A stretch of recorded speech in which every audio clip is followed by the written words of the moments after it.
Well, good rising, everyone, and welcome back to Coffee Talk with Karen B. Yes, it is another fine Moonday morning. And the moon is... I should be checking this. I should have it up. 22%. Hey! 22% waxing. Nice. Anyway... Are you all enjoying your cold weather? 3 inches of fresh powder? Whoa. Psyop within a psyop and Carrie over at Rockfin. Hello, good to see you. Matrix 6 on Rumble. No Despair Bear. Anson Howard. Tony Coriolis. Hello to everyone here from Danny Smith. Good to see you. Chicago artist, Earth First, Space Later, Gregory May, Billingtano, I Am Ion's Cat, Dave Messenger. It's good to see you all. Memorial Gardens, Rethink Inc. Let me know when it's beer time talk. Oh. Well, Ted and I have cut back on the drinking again. You know, kind of go through phases. Anyways, we stopped again. Well, not stopped, but now we're only allowed to drink on Saturday.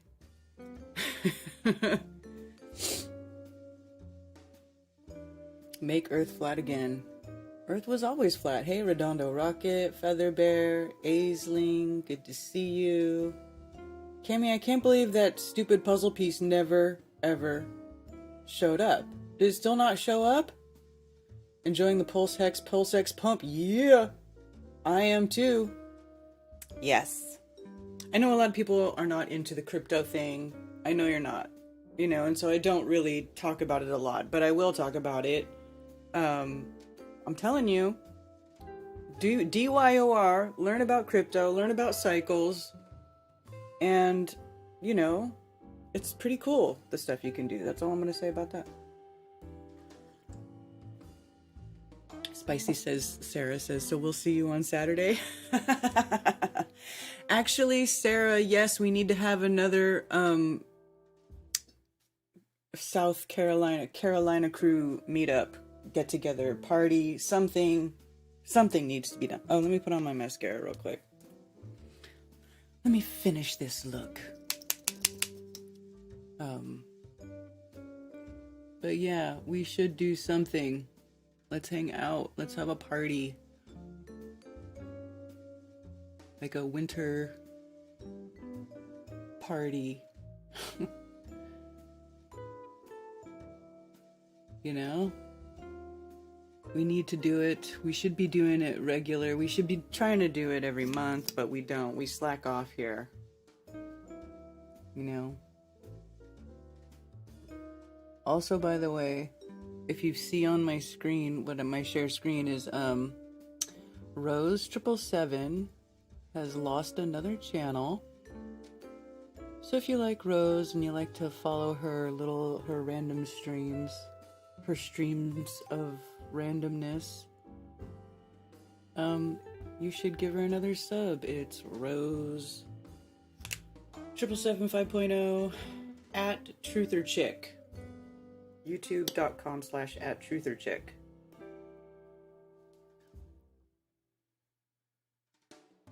So I have not I have not relocated all my office stuff upstairs yet. I have not put everything together yet because I don't have my new desk.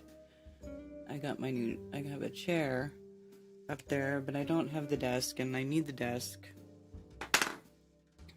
So I'm still in my corner, my little corner, but I'm standing. I don't have a chair in here anymore. That chair was messing up my back, so I decided to not use it anymore. I'm just standing. So we'll see how long I can stand here for. Yeah, there's a link to her channel. Yeah. If it's smallish, it can be here. If we find it, we'll have to start over.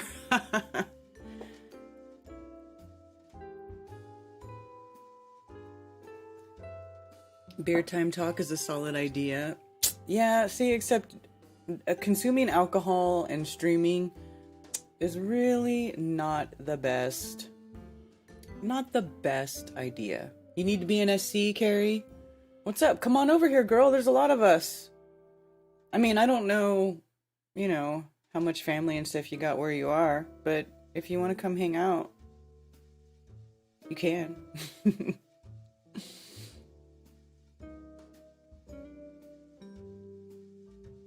Hail, Ben. By the way, let me just get this going right off the bat. I'm going to open my phones. Let me get the phone panel open.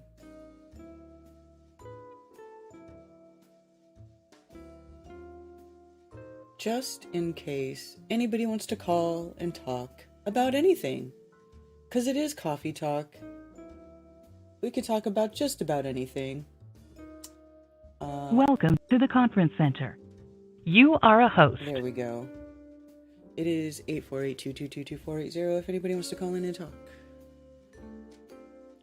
Just putting it out there. I know we haven't really talked about anything yet. We're just getting started. So, yeah.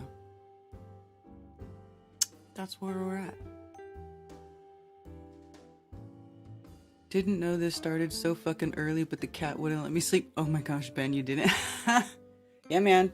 6:30 for you West Coasters. Although, trust me, look, if I was on the West Coast, it would be 12:30 for the East Coast people. It's only so early because, well, I'm ahead of you. I'm in the future.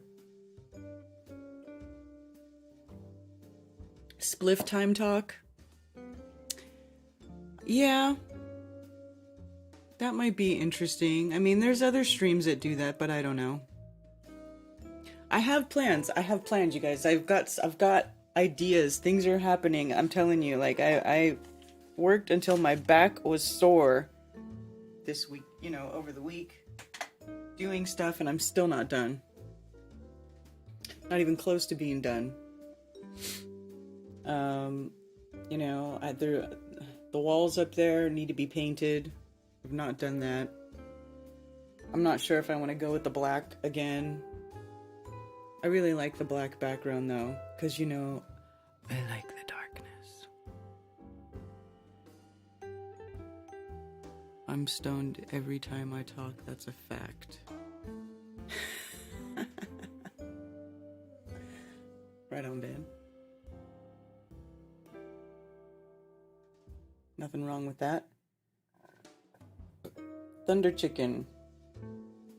Good to see you. How you doing? Yeah, so anyway, there you go. Rose. Truther Chick on YouTube. Give her a sub. Give her a sub.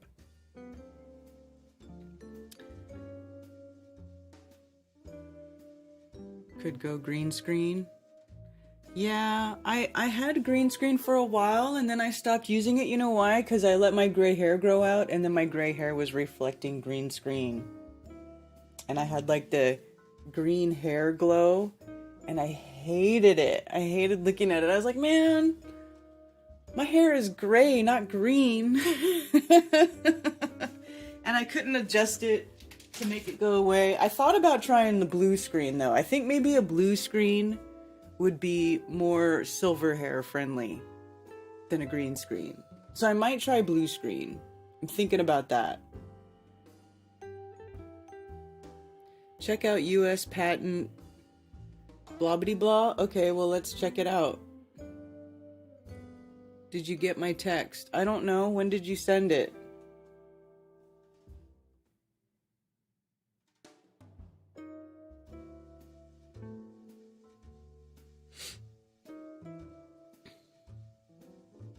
How come I see that chat on, Whoa, that's weird. That was a chat that came through on YouTube, but it's not showing up on YouTube, but it shows up on,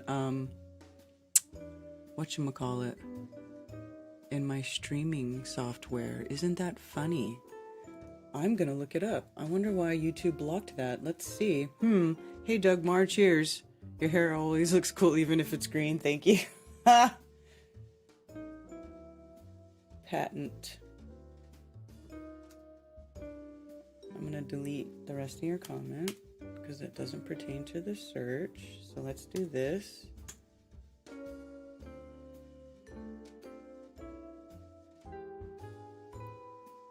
Method and apparatus for induced desired states of consciousness. Yes, I've seen stuff like this before. Yes. We know that they could do this with frequencies and stuff. Yes. We know. Field of the invention. The present invention relates to an improved method of inducing desired states of consciousness, including different levels of sleep in human beings, using a technique known as frequency following response, FFR, developed by the present inventor. The invention also relates to apparatus for performing the method. A number of areas of applicability of the invention are described in accordance with different preferred embodiments.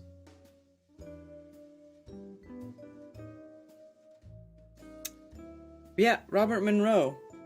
Yes. Binaural beats and all that stuff. Yeah. We know about Robert Monroe.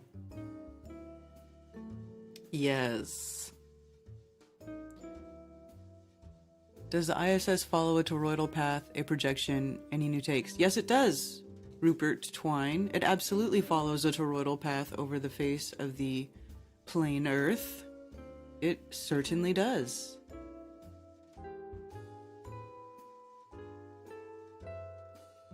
I know. CBD is good for anxiety and pain. Can get it from other sources other than joints too. Yeah, you know, they sell gummies. There's a lot of places around that sell gummies in the Carolinas now.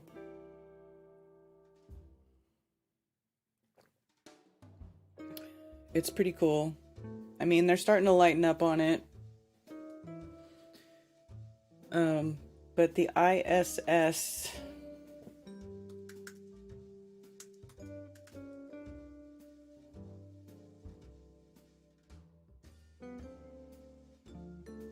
Actually, it would probably be better if I used... Let's see.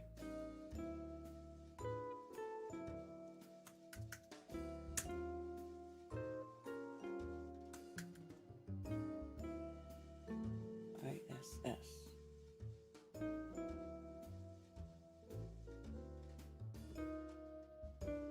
Here. Right here. Actually, this is it. This is exactly what it looks like. It goes in these wide circles and it goes off a little bit, and eventually it makes that toroidal pattern like a spirograph. That's exactly what it does.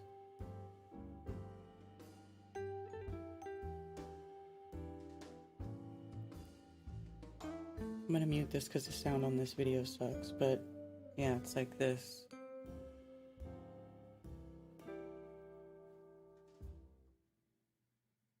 Thoughts on mood? I don't know. I've never tried it. I've never tried that stuff. I've seen ads for it. You know, I don't know. I saw some guy download that Leave the World Behind movie and said there was extra audio stems that the normal one soundtrack could have been playing subliminal messages. It's possible. It's possible they put stuff like that. They definitely are putting stuff. They could be layering inaudible sounds. That's kind of what Robert Monroe does. That's like what these binaural beats are. It's like music, right? And then it has a frequency. It has two frequencies. It's got one frequency in one ear and then a different frequency in the other ear.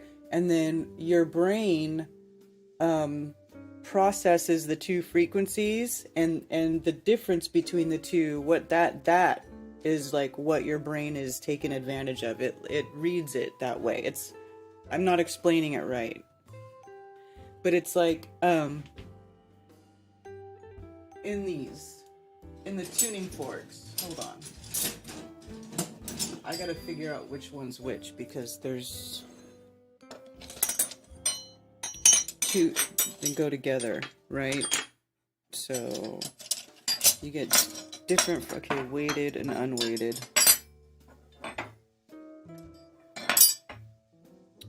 Or these weighted forks. Okay, so 144, I think, goes with 89. Wait, I better make sure, because I suck. I haven't picked these up in a long time.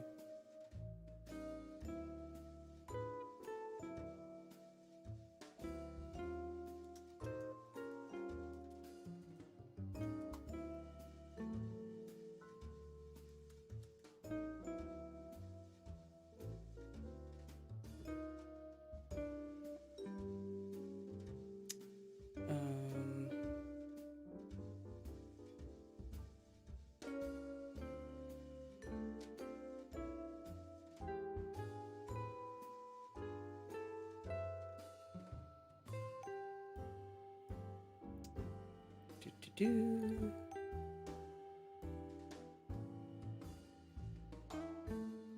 we go. Go to the store. They have a new fork of the 222 hertz. I don't have that one though, but I want that one. Okay, so. Dude.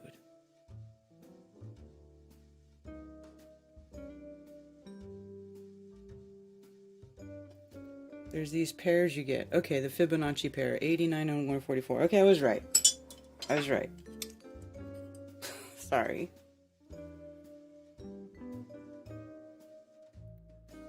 Probably did that same thing with the Contagion movie that he'll kick off 2020.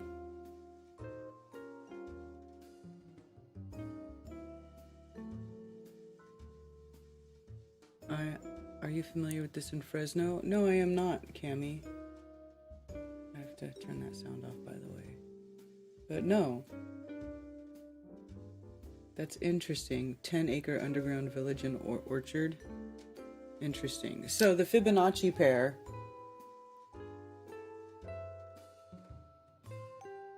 Right? That's like what these are.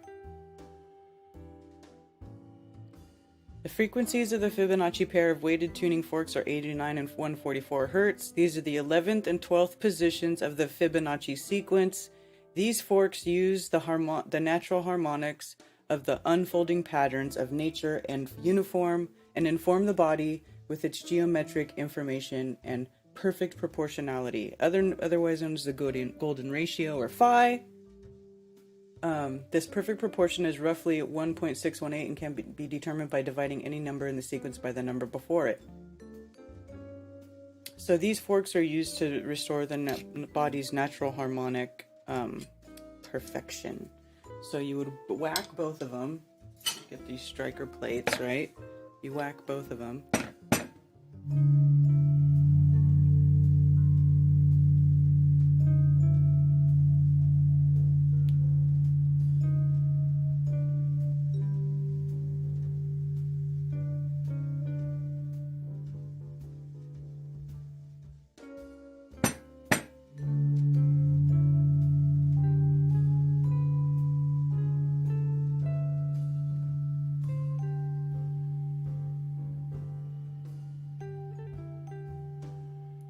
Does affect your breathing a little bit. Well, it's affecting mine. I don't know about you.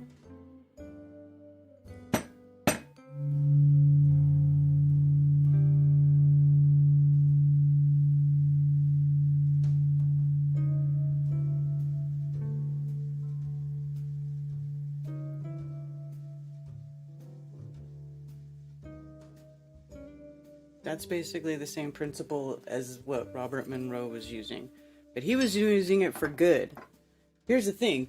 You can also use it for bad. It's just like everything, right? It could be good or it could be bad. Right? Hey Karen, I just bought a 432 hertz tuning fork. How's best to use it, please? Does it make a sound or not make a sound? The corners of properties here are marked with buried spikes.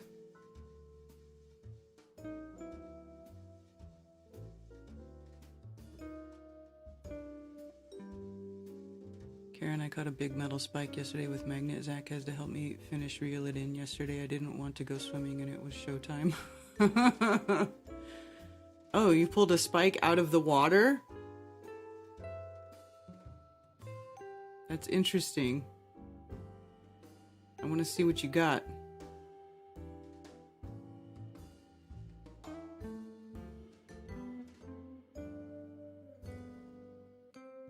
Sounds like a solid plan. Sounded good, right? They do sound good. It's a pleasant sound, right? So here's the other one. This one is these two forks. It's the same effect, right? They have different frequencies, but then when you use them together, they create a frequency that. So this is the Schumann pair, like the Schumann resonance. It's like the resonance of Earth, right? The Earth's resonance is the Schumann resonance, right? This is the 7th and 8th harmonic of the Schumann resonance. Used together, they produce the binaural beat of 7.83 hertz, which is the average background pulse of the Earth's atmosphere. These forks support alignment of our own electrical resonance with this grounding pulse and balance, the electric plasma aspect of our being. They can be applied to the body via the handles or listened to in either ear. 7.83 hertz is also the frequency our brain waves when we are relaxed and gently alert state of mind, and simply listening to this pair for a few minutes can help one settle down and relax. These weighted forks can be paired with any of our accessories for enhanced tuning experience, blah blah blah. So this is the Schumann resonance. Let's see how this one feels.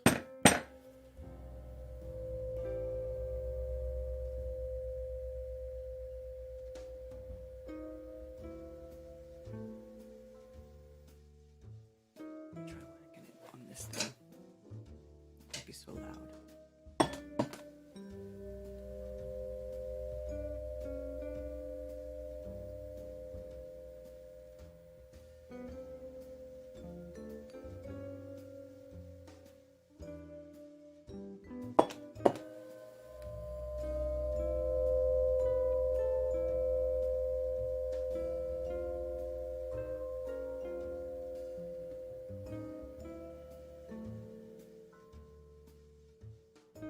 Yeah, so they have different properties. They actually do. You can kind of, if you pay attention to your breathing, you can tell that they give you sort of different effects on your breathing.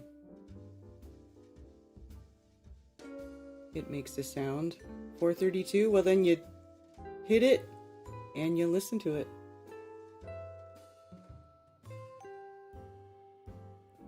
I like some of these.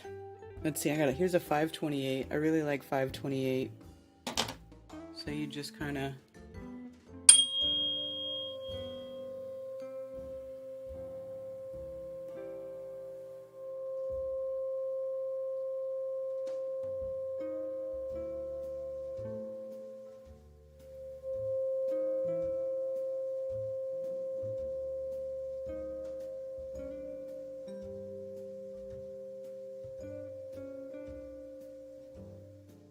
you can just let it ring out. Because this basically what's happening is this fork is just putting that vibration out into the air, into your space, right? And this one is 528. It says DNA repair. I like this frequency. Do I have a 432? I do.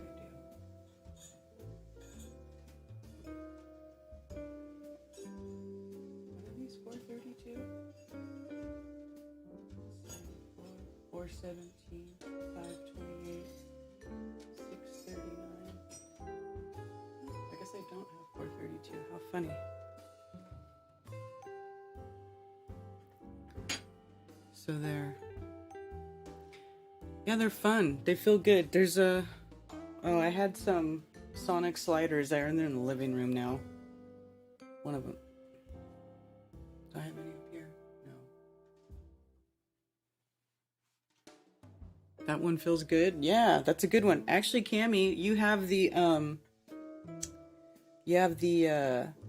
AquaCure, right? Remember I told you there's that one tab there that you increase the number to change the frequency. We had it set at 432. You can change that. You can bump it up to be 528. Actually, when I first started using it, I had it on 528. I will put it on 528 sometimes. So if the 528 feels good to you right now, then you can put the machine on 528.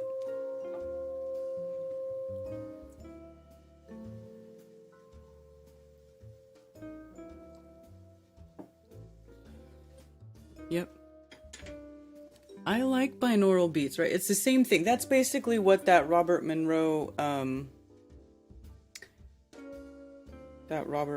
patent is about. Now, of course, you know, then there's a video on my channel. I forget, what is his name? It was an interview I put up that I found, and it was talking about people putting these things. No.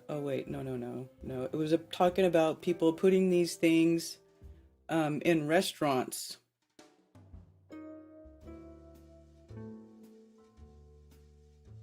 Here we go, your channel. It was about putting these things in restaurants, and it was like making people hungry and eat fast or whatever. Has the water on the thumbnail. No? Did I hide it? Oof. You know, I never know,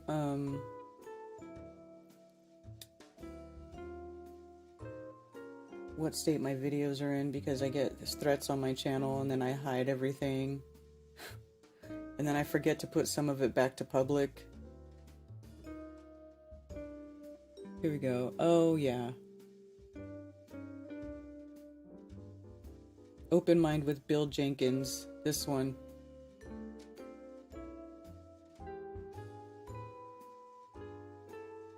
Between you and the newsmakers, the news breakers of today. A discussion on ELF. Current events and headline issues. ELF, Extreme Low Frequency Mind Control Techniques from 1984. So anyway, this is a long talk. This is 2 hours long, but it's a talk with some guy, and he talks all about just what they use this stuff. I mean, they've known about this stuff for a long time. I mean, with that one Dr. Jose Delgado who used to control the bulls, right? That's what his name was, Dr. Jose Delgado. Yeah, brain control experiments, right? Oh, not available. Right here, Jose Manuel, what was it? Jose Delgado controls an angry bull by electrical stimulation on the brain. So, and this was in the 60s he was doing it. Right? So, yeah.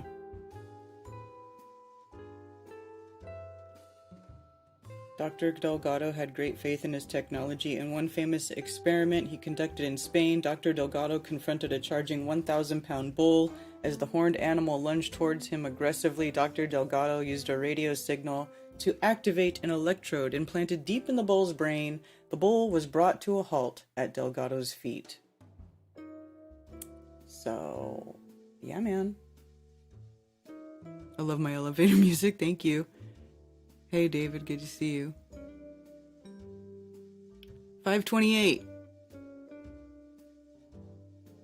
I tested the resonance of nature 432 hertz. I tune all of my instruments 432, and it feels so uplifting to play my music. That's awesome. That's what conspiracy music guru guy does. He says he tunes everything. He tunes everything 432. Let me get these out of my way so I don't whack them around. But see, I don't have room for, properly having this stuff within reach, so I'm gonna redo everything so that all of this stuff is like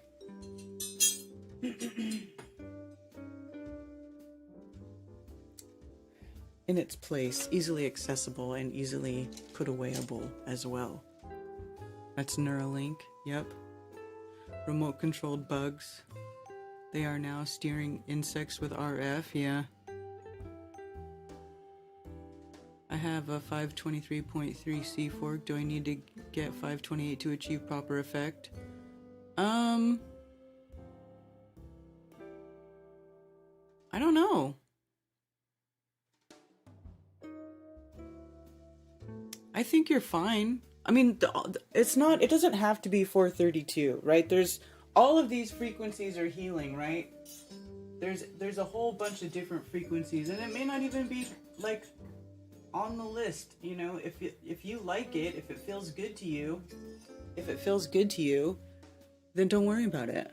If it makes you feel good, you know, if you want, but you can also go ahead and get the 528. I really like 528. I'm running a Rife session right now. Oh, cool. Everything is closed today, yes, because it's Martin Luther King Jr. whatever day. Oh, you're moving, Stephanie? You guys are going through all kinds of stuff. A new baby, a new house. I have a true Rife machine. That's pretty cool. Bob hasn't had a Rife machine. Cammy. I have no, you should get that out too, Cammy.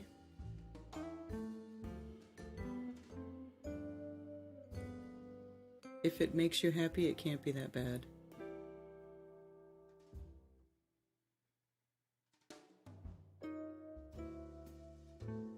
Yeah, that's one of these things, like with these frequencies and rocks and stones and stuff. If it makes you happy, if it makes you feel good, it's probably okay. I know there's that whole thing with the 440 hertz and everything being tuned to 440 and mainstream music, blah, blah, blah. Maybe it is. But at the same time, I've also gotten a lot of happy feelings listening to music that is supposedly tuned into 440, which is supposedly supposed to be making me depressed. You know? So I don't know, you know? Not that, you know, the music that is specifically tuned to be these healing frequencies, I think does make a difference, but I don't know if the other one is as destructive as some people say it is, but I don't know. I could be wrong. I could eat those words in the next 5 minutes. I don't know.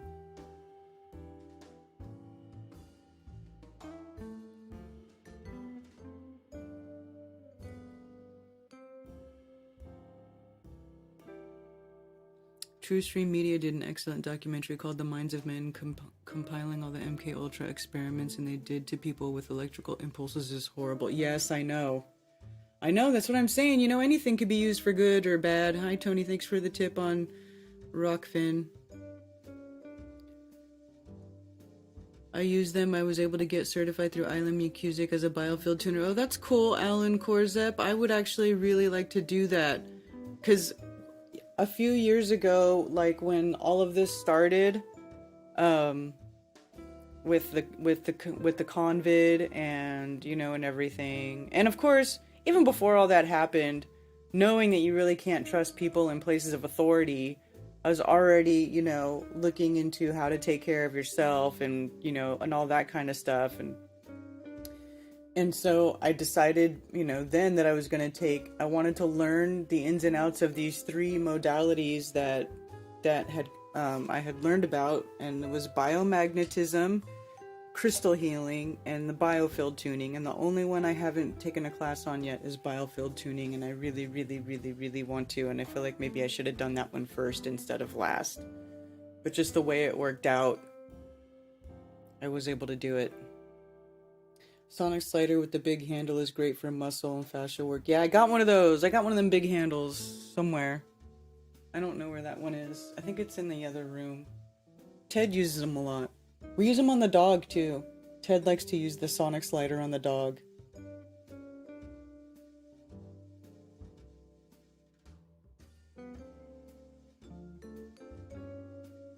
Yeah, I follow Eileen. And I've spent a lot of money in her store, as you can see.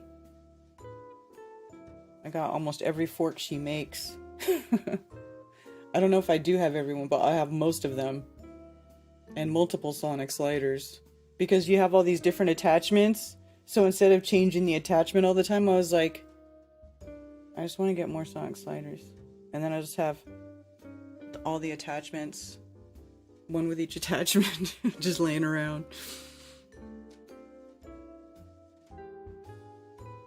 Martin Luther King Jr., never heard of him? That's funny. Wah ha ha ha ha. I freaked out your cats? Oh, I'm sorry. I didn't mean to freak out your cats.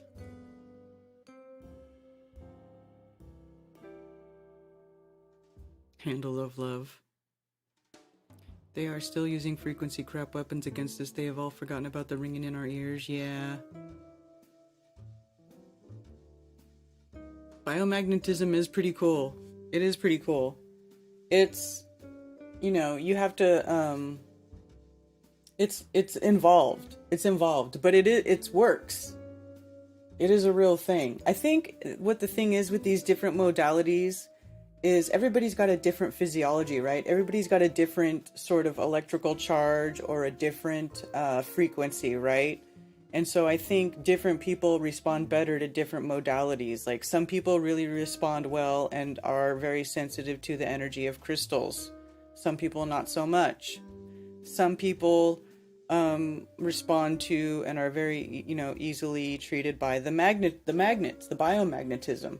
Some people not so much. What I think though, I think the tuning fork thing is pretty universal though. I think there's no getting around it. I don't know why. I think there's something very powerful about the sound.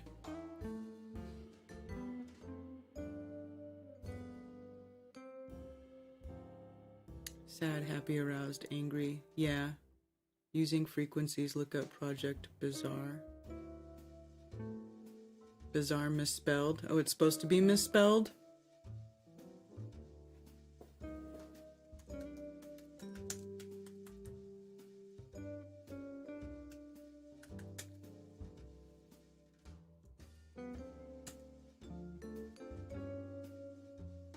Moscow signals declassified. UN investigates electromagnetic terrorism. The Fullerton Informer. Oh, Project Bizarre, an analysis by John J. McMurtry.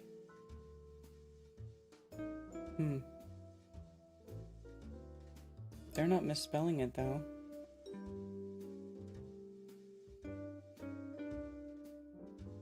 The microwave radiation of the American Embassy in Moscow received little publicity until the winter of 1976 installation of the protective screening. But irradiation was known since 1953. The irradiation was directional from nearby buildings with pulsation detected. Complaint to the Soviets had little avail, but the signals disappeared in January 79, reportedly as a result of a fire in one or more of the buildings, though there was a recurrence in 1988. Psychiatric cases occurred during the exposure period, but no epidemiologic relationship was revealed, with fully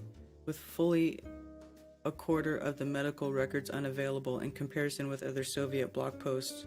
Although significant results matched the Soviet-recognized neurotic syndrome, these were dismissed as subjective symptoms. I don't get what's going on here.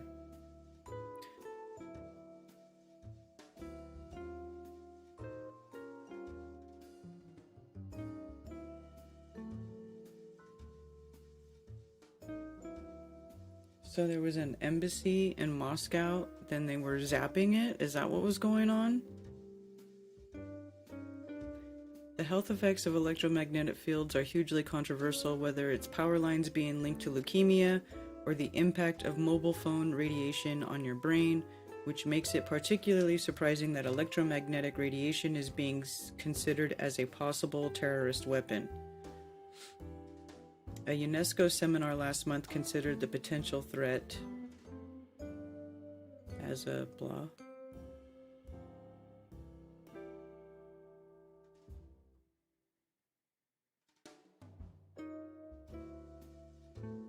Article by John McMurtry.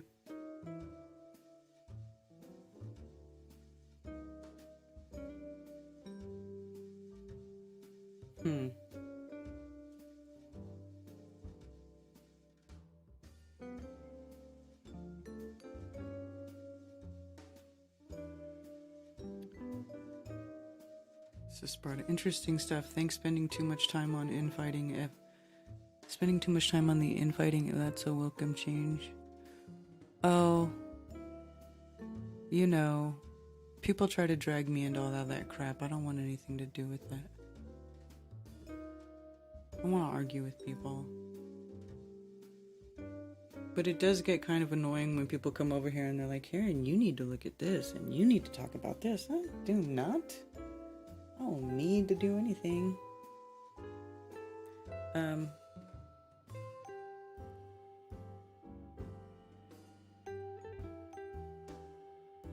don't know. I don't know what's going on here. What is this about? Oh, thank you. Give me a link. Because I'm still not really understanding this story fully. What is this about?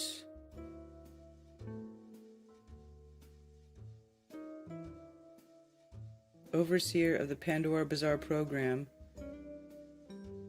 ARPA Research, Advanced Research Projects Agency. Summary. The central nervous system of primates has been penetrated directly or indirectly by non-thermal modulated microwave radiation at power density levels from 4 milliwatts per square centimeter down to 1 milliwatt centimeter squared. These levels are below present U.S. safety standards. Oh, geez. At similar radiation power densities and non-modulated low microwave radiation in primates performed normally.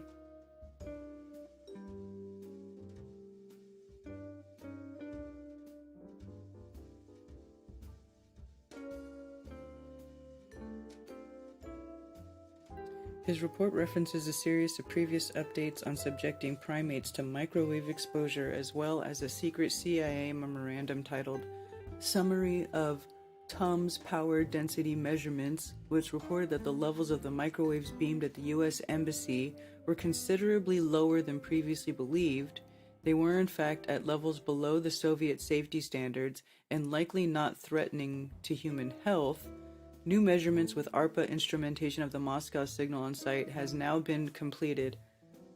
Using the corrected level, the recent Bazaar tests have been completed. One experiment on primate behavior that demonstrates no overt primate performance degradation. Even so, Casaro's memo lays out the argument to go beyond radiation experiments on monkeys and conducted tests on human subjects.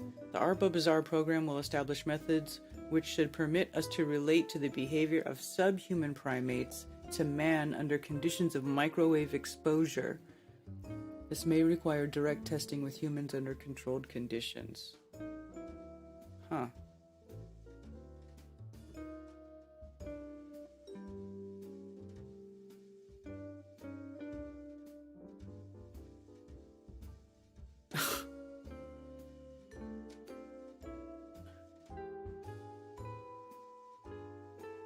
Hey, those tunnel juice guys look like they were milling around confused. Tunnel juice? You mean the guys digging the hole under 770 Crown Heights? Dude, that was bizarre, right?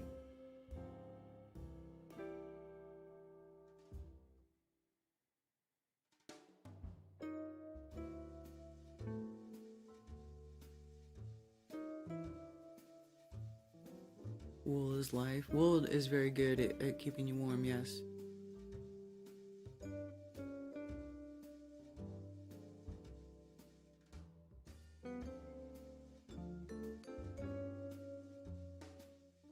I have so much buds I can give them to needy people. Does deep healing music work? Yeah, man. Actually, I've done a lot of those binaural beats. I feel like it does help. It does.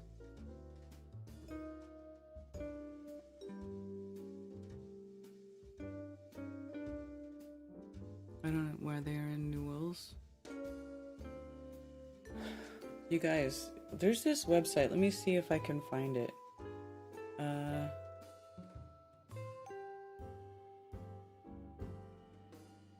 was I looking at?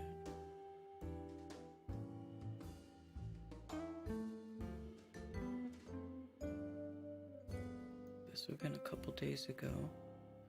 What was going on?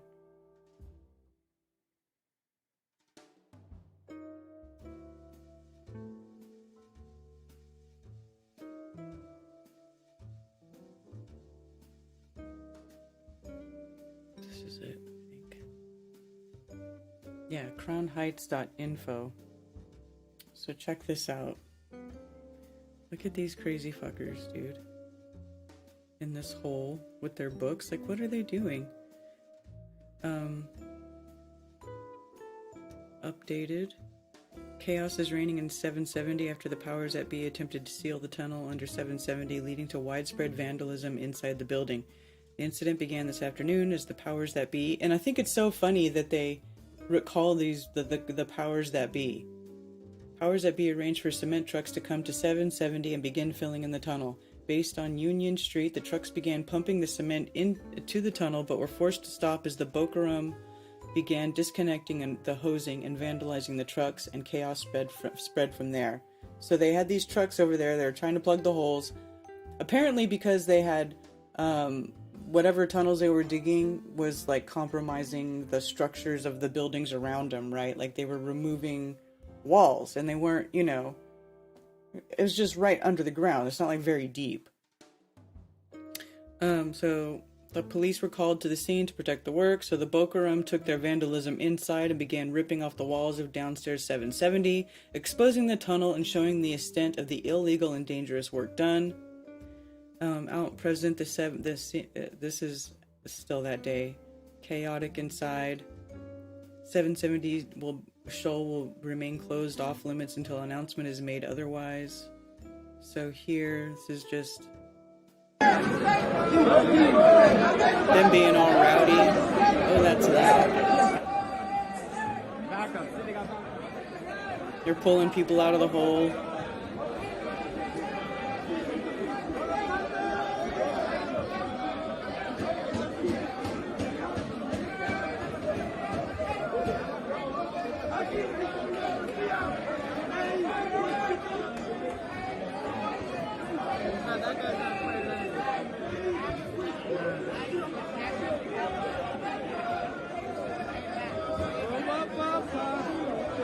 Just so weird. You know, and they're pulling them out.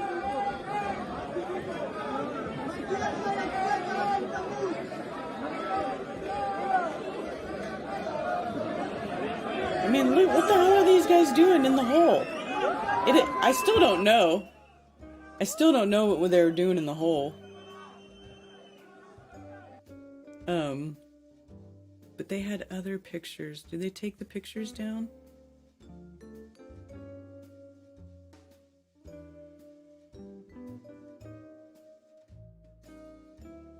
Oh. Dude, they took the one picture down that... Oh no, here it is. Look at this.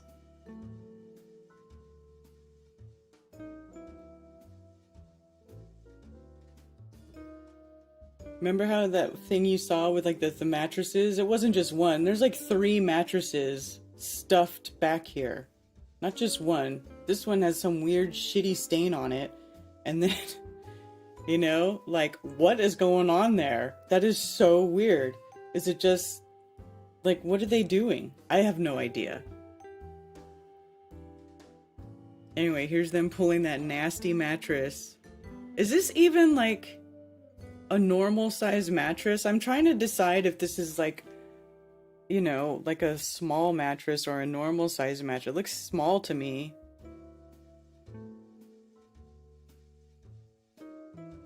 Just so weird.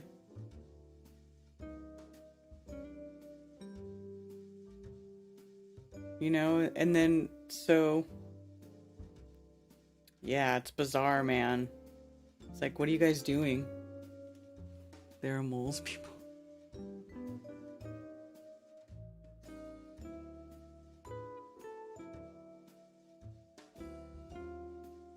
I wrote a newspaper column about binaural beats several years ago.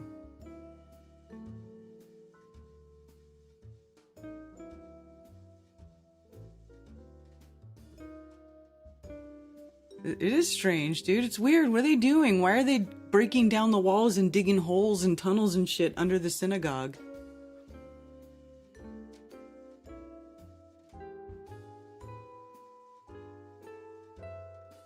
Could be a crib mattress.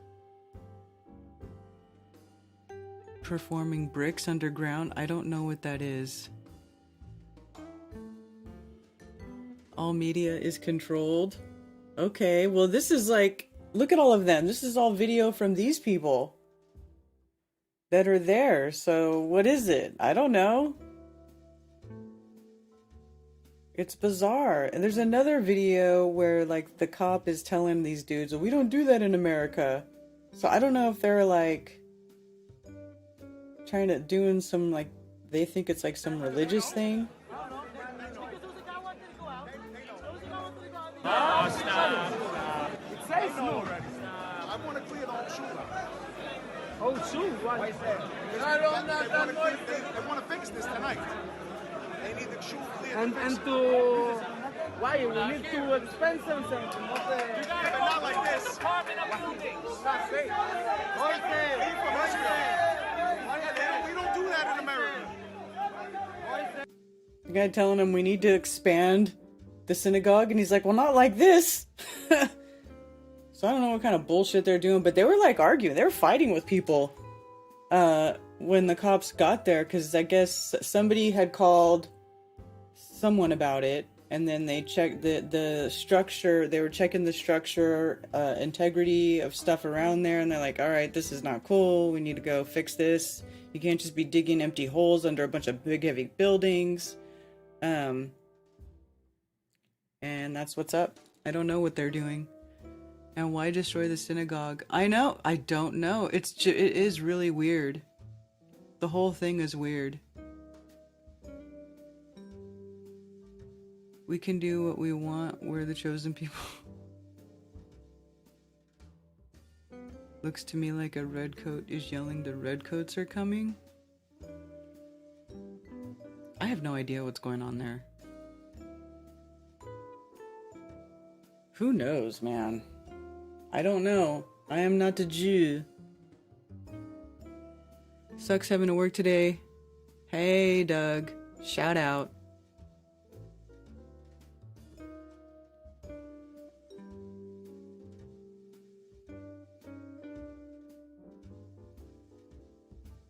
Take it live. Yeah. When I get a chance, I am going to take the Biofield tuning class for sure.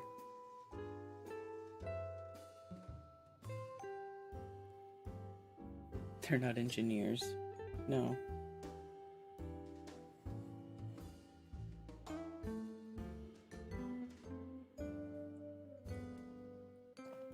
I don't know, man. Shady stuff. Let's see if there's an update.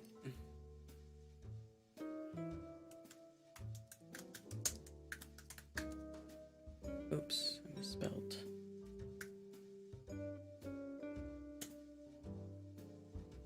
Latest.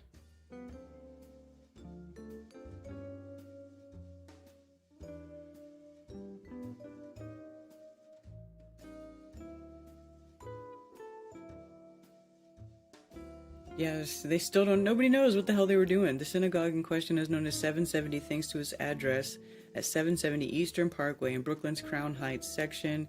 It's the world headquarters of the Chabad Lubavitch sect. That's what I was reading. That was like the headquarters too, and they're like digging weird holes under there. Like, what are you guys doing?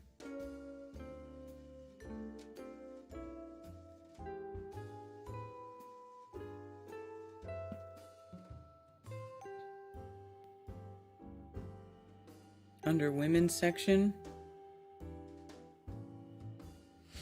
I don't know.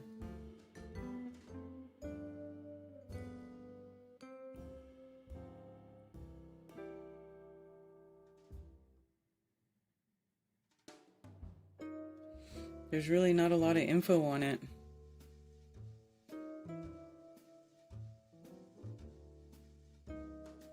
It's just so weird. How do you find out what the heck was going on there? Hi everyone. Oh, hey Patricia. Enjoying the Hex and Pulse Pump too? Yeah, baby. Yeah, man. All-time highs 55 cents. Hex is currently at a penny. Still less than 2 cents.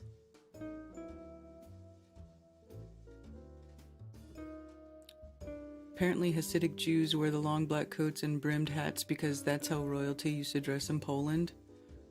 I don't know. Who had subterranean Hasidim in jail? And I know, it's so weird that the first meme for January is Jews digging tunnels under the synagogue. It's freaking funny, if you ask me.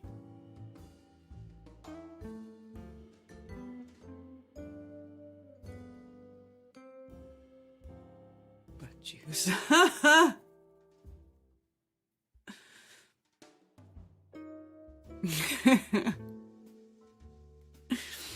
You guys are gross. You guys are so disgusting. I can't believe I'm friends with you people. Anyway, yeah, I don't know what's going on with that. So what's up with Disease X?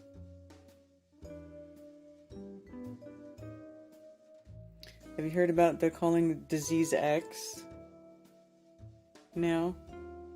And this guy who was supposedly supposed to be the good on everybody's side is like talking about this crap like it's real. A new lab-created disease out of China, Disease X, has a 100% fatality rate in humanized mice by infecting the nervous system. Here's a clip from Dr. John Campbell's video from 3 days ago. It's now deleted. Now, last week there was published some really concerning research from China. What the researchers did was they got a virus from a pangolin. That's these charming little creatures that are so abused throughout Eastern Asia particularly. They took a virus from the pangolin and they cultured it in cells in the laboratory. And they then infected mice with it, and it killed all of the mice that had infected through brain infection. So they've generated this new virus that kills 100% of mice it's infected with, but it gets worse. Because the mice that were infected were humanized mice. Now, these are called transgenic mice. In other words, they were given some human genes. This is bullshit. And they were given human ACE receptor genes that were expressed by the mouse. So these are essentially human ACE receptors in genes. And it was a coronavirus from the pangolin, and it killed 100% of the mice that were infected. And these are the things that they are jiggling around with in laboratories. This is absolute madness. And it needs to be banned yesterday, as far as I'm concerned. So stupid. Yeah, X, Twitter. Hey, listen. Do you guys have better suggestion where to go for, like, what people are talking about, what's being said? News? Can we trust any of it? Like, there's, like, you know, all we can do is go see what all the different things are saying and then talk about it and sort of come to our own conclusion. You know, what do you want? Unfortunately, it is easy to find stuff on this platform. Trans mice, yeah.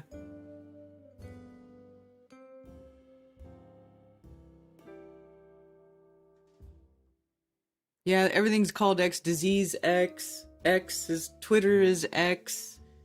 Something else too. I can't remember. Anyway, whatever. Who cares? They suck.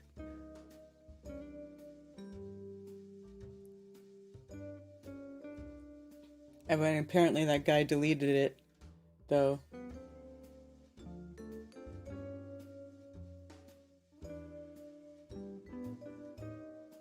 You know, I'd say is, so we, you know, we'll have to prepare for the next one. That, you know, I'd say is, will get attention this time. That fucking smirk. God, he's such a shitbag. We'll have to.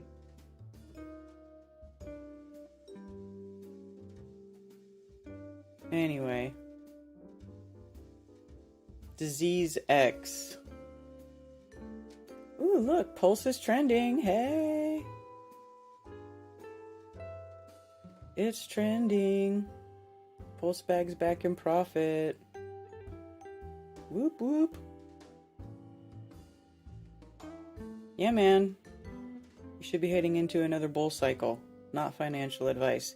Remember when a bunch of us were randomly drawing this S symbol on our notebooks in schools across the country in the 90s for reasons no one can really explain? Looks like another symbol. Oh, the Kabbalah! The Kabbalah. Well, kinda.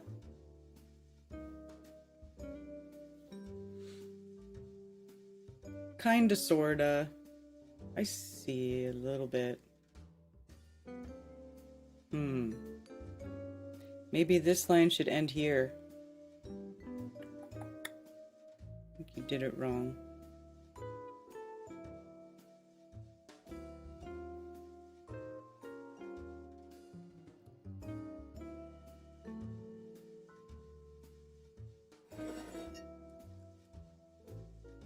I mean, personally, I would think it would be, let's see, I'm gonna do it like this. I think it should be like this.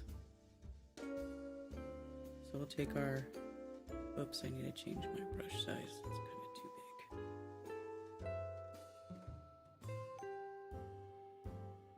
big. There we go. And choose red. So, it should be like this, right? It should be like here to here? No. No, that's wrong. This just looks funky to me. I don't know. Is this a reach? I feel like it's a reach.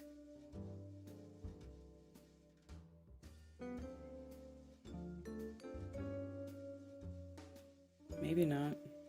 Cause look. Well, wait. What's over here? These are not points on the Kabbalah. Might be a reach. Maybe everybody just did it because it was easy. I don't know.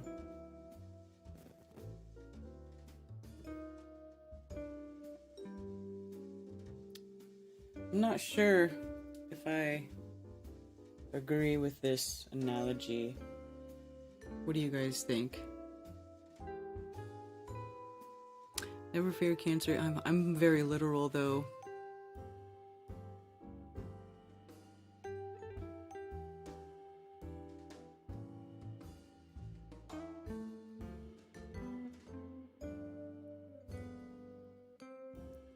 We have a caller. Thank you for calling Coffee Talk. You're on with Karen B. Hey, what's up, Karen? This is NDB. What's going on, my man? I am fucking warming up right now because I've been shoveling snow. Yeah. Sounds fun. Not On this, yeah, I know, right? On this 10 degree warm day. Jeez. I can see blue skies to the north and the south. There's going to be more snow coming from the south, which is not normal for us. Usually when we get our snow, it comes out of the north, most time northwest.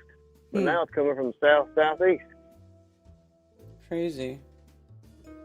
So what's going on? Not a lot. You was talking about the X stuff, and we got the two different X's. You got for the solar eclipse. You got the one coming up in April. Oh, yeah. And the one we just had in October. That's right.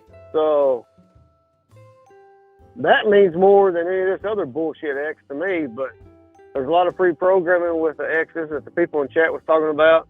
Mm-hmm. And then now, just them changing Twitter to X, which, there's no coincidences out here, folks. Just let y'all know, there is no motherfucking coincidence. All right. So what does it all mean? Yeah. What does it all mean? That's a great question, Karen. I don't know for sure. I don't know, but I got some hunches, but I mean, I think the eclipses make the anarchy anarchy. Yeah. Right? It's an A. Yeah. I saw that. Yeah, it's an A. Maybe it stands for awakening. Hey, there you go. I like that. The country of America is going to awaken. I like that too. Yeah, I just saw that. I'm pretty quick on my feet like that. Yeah. Yeah. Yeah, but it looks just like an A. I saw that here a while back when y'all had the maps up. Damn, that's an A. Of course, my name's Anthony, so maybe it stands for Anthony. I don't know. That's right though. The X marks the spot for the eclipses. So that's cool. Yep. I don't know. They claim there was a big earthquake in the early 1900s around where that where the intersection is there in Missouri, Illinois area. Really? So I wasn't alive back then. That back in the early 90s, there was some asshole that claimed that he knew the day and the time and all this shit of this earthquake that was going to happen. I was probably like a freshman or sophomore in high school, and this son of a bitch was saying that he knows the date and time of when this massive earthquake is going to happen. He had the whole state of Kentucky and all the surrounding states around this New Madrid fault. He had them all shut down, basically. Scared to death that the earthquake was going to happen that day. And guess what happened? Nothing? Not a damn thing. I don't know. So they've been doing this fear porn bullshit and all this prediction bullshit for as long as we've been alive. Yes. Absolutely. Well, I'm getting hot again, so I'm gonna have to go shovel some more. Okay. I'll be listening. All right. Talk to you later. All right. Somebody call in, you bunch of assholes. Oh, that's hilarious. Yeah. Elon named his kid X. He makes posts and he calls him Lil X. Lil X.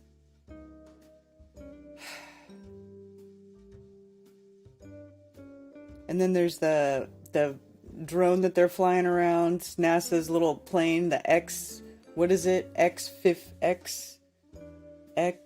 something.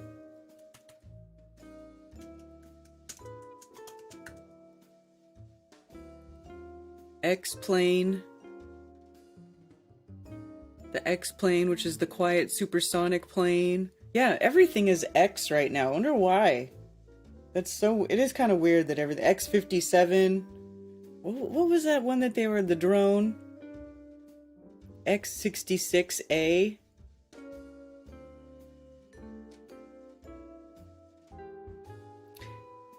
Help achieve the goal of net zero greenhouse emissions by 2050. Get the hell out of here.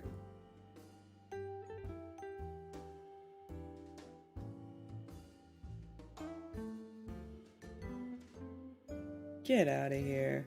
Get out of here. But yeah, everything is X now. Disease X, whatever.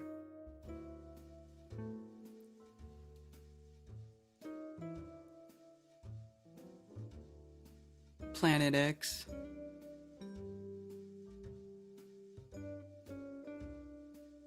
Yeah, man. X-Men, right? I saw a meme where it had like the tranny, like a picture of a bunch of transvestites, and it's called like the new superhero movie called X-Men.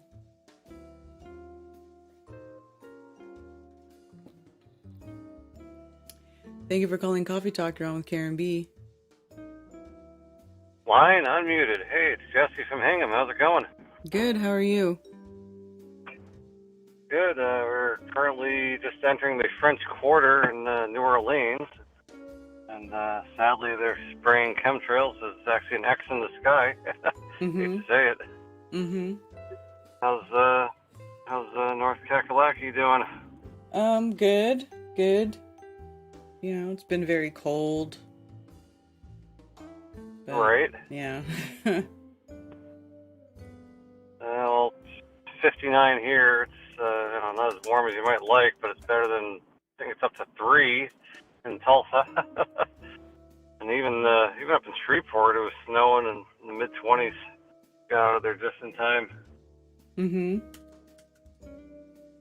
So I'm going to be meeting up with Ray from Boston. He's in Florida Panhandle, not too far from Tommy Tell the Truth. Yeah. By sometime later today, so that should be fun. Right on. And also, we're doing another meetup, and it's going to be a week from this coming Saturday in the Tulsa area. I will have the exact location for Mark's show tomorrow night. But if anyone in the Tulsa area wants to RSVP, is tuning in right now. My old number. Oh my God.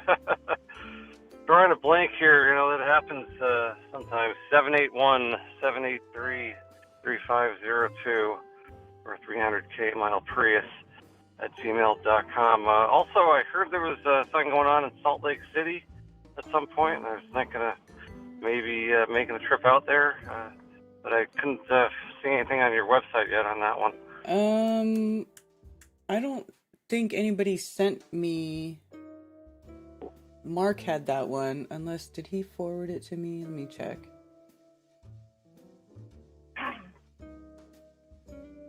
God, I get too many emails. Monthly Minnesota meetup. Oh, Utah. Oh, yeah, that's the one that Mark's being flown out to. You mean that in March 2nd?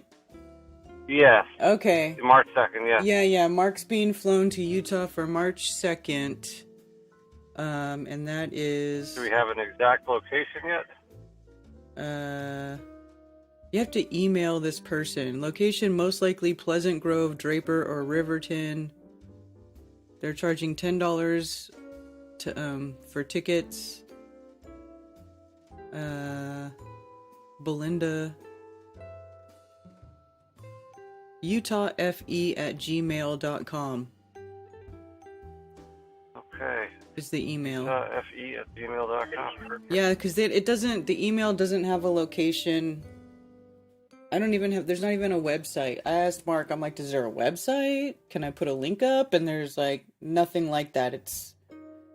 So I would email UtahFE@gmail.com. Okay.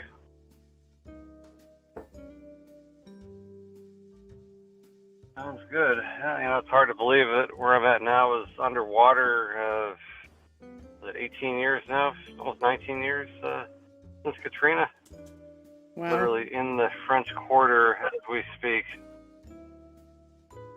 And I don't know if you've done much research on Katrina. I've done a little bit, but there are some people say that those levees were blown up. A number of witnesses report talking about that in the media, ignoring them. I don't know. Well, I guess I haven't really looked into Katrina. I remember when it happened. I was living in Sacramento when that happened. I remember hearing all the horrible horror stories. But yeah, I don't know. Well, of course, yeah. Superdome was a disaster. Now there are many people that claim that. One of the things that got me was when you look at the satellite imagery of that storm. It just weakened so quickly. And while it was 135 miles an hour when it made landfall, it was actually only a Category 1, 85 miles an hour, when it actually was over downtown New Orleans.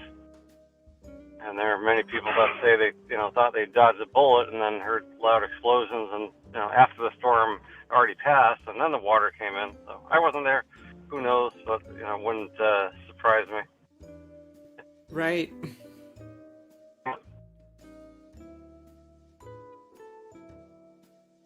So what's up? Anything anyway, else? Any shout-outs? Shout-outs, yes, absolutely. Jake and Dan from the band Ray from Boston. Tommy Tell the Truth. Stu Finelli. You, Mark. Oh my God, Mark. You, Karen. Rick Hummer. The late Rob Skiba. Late Bob Nodell. And so many others. Keep up the great work. We'll talk to you soon. All right, thank you. Thanks for calling. You're welcome. Line muted.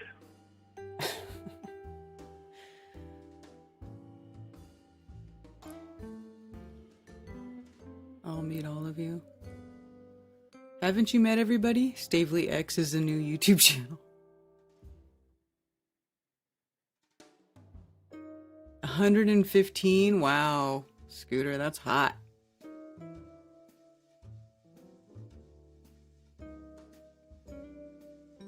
there's an earthquake coming. Or excrement in the news. Thanks for... Oh, Devil's Tower on Facebook, yes. Oh my gosh, actually... Yeah, that post is getting... Before I go back to the symbolism of X stuff that I was looking at. I wrote here on Facebook, Devil's Tower is not a tree stump. It doesn't even make sense. None of you know what the process of petrifaction or petrification is. Petrifaction or pet... Oh, I meant to say petrification. I put petrifaction twice. Shit. Petrification.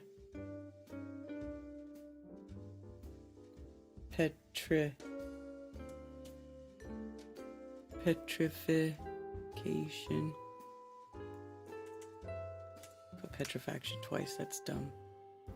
Petrification is...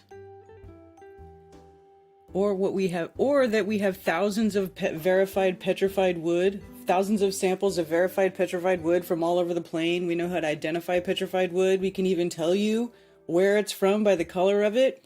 Devil's Tower is basalt. It is nothing like petrified wood. It does not have the same attributes as petrified wood.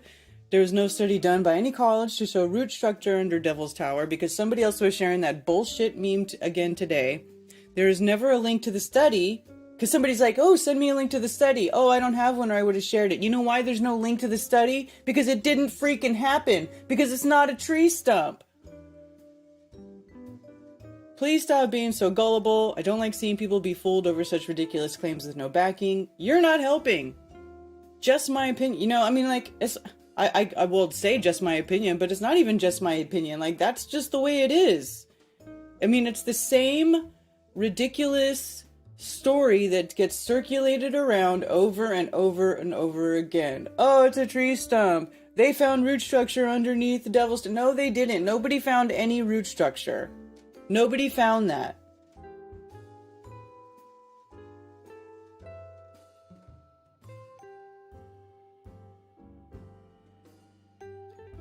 And so this guy says, so your whole point of denial is based on lack of understanding on how trees can become petrified as if there's only one way a tree can become a rock? No! My denial is that it's just not petrified wood. We know what petrified wood looks like, and how to test it, and how to, like, identify it, like, positively identify it as petrified wood, and basalt is not petrified wood. It doesn't look anything like it. That's where my point of denial comes from. That there is nothing to tell us that Devil's Tower was ever a tree. Ever. It makes no sense.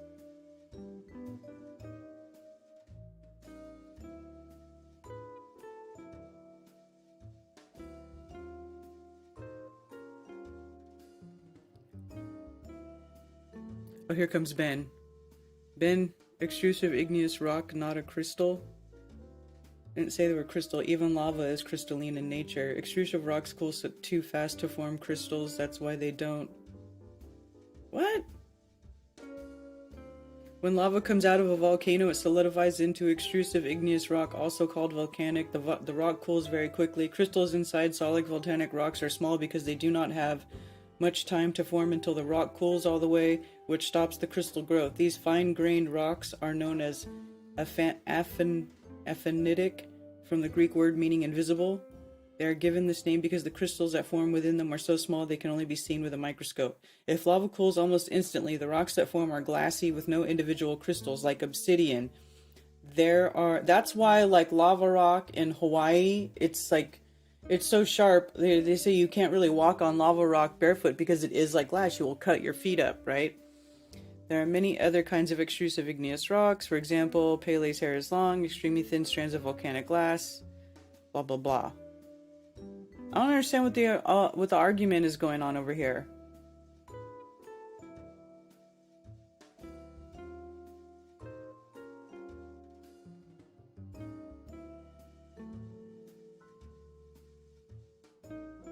The structure itself isn't crystalline, it has tiny microcrystals in it.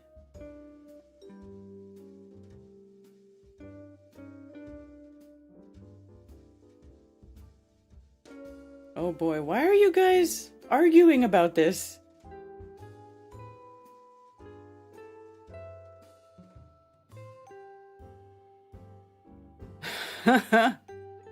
At the speed I'm responding, I know exactly what to look for. Oh boy.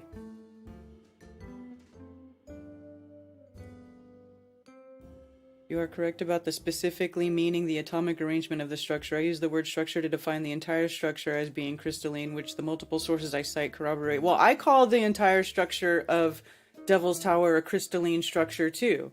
Just because, that's what, all matter is crystalline when it gets down to it.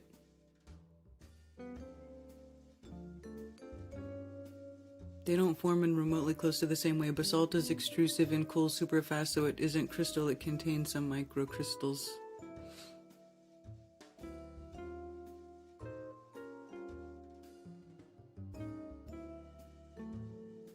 Petrified and fossilized.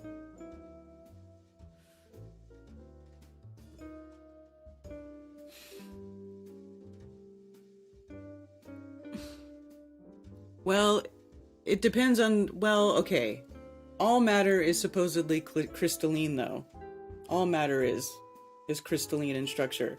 Crystal, the technical definition of it is the highly organized lattice structure, right? So, like the scientific definition of crystal, by that means, no, it's not a highly organized, let's see. Let's look up basalt. Do they have that on Mindat? Mindat?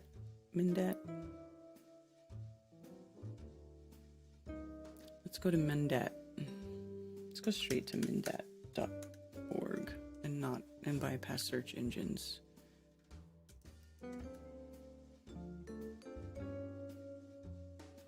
Basalt, a mafight or basaltoid containing mostly calcic plagioclase, clinoproxene, orthoproxene, blah blah blah, and rarely quartz. General term for fine-grained, mafic, dark-colored igneous rocks, commonly extrusive, volcanic, but locally intrusive, composed chiefly of plagioclase and clinopyroxene, the fine-grained equivalent of gabbro, olivine, and iron titanium oxides, very common, nepheline, blah blah blah blah blah. Rock, igneous rock, normal crystalline igneous rock. Fine-grained volcanic, normal crystalline is igneous rock. Well, Mindat is calling it crystalline.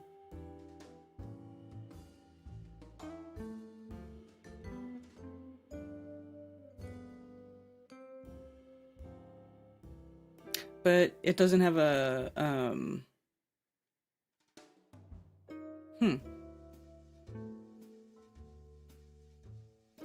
But like, it doesn't have, so mineralogy, it's got different things in here. So like, normally, like I say, if I click on quartz, so you go to quartz is obviously the most common mineral, right? It has a,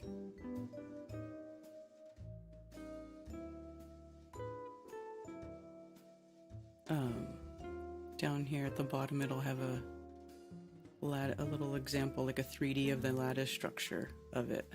Come on, where are you at? Here we go. Crystallographic forms, right? So then it has all these different forms that the quartz will form into. Right? So they don't have that for basalt.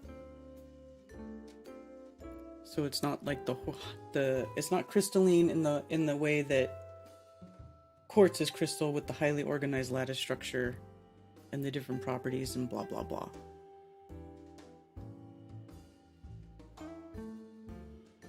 Yes, I live in the Redwoods. There are houses made from one single carved out tree.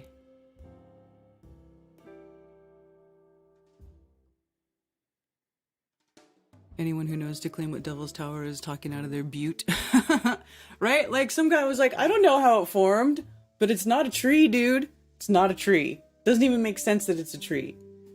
Because there's other basalt formations all around. They look nothing like trees. So why is that one a tree and none of the other ones are trees? How about a bear lodge?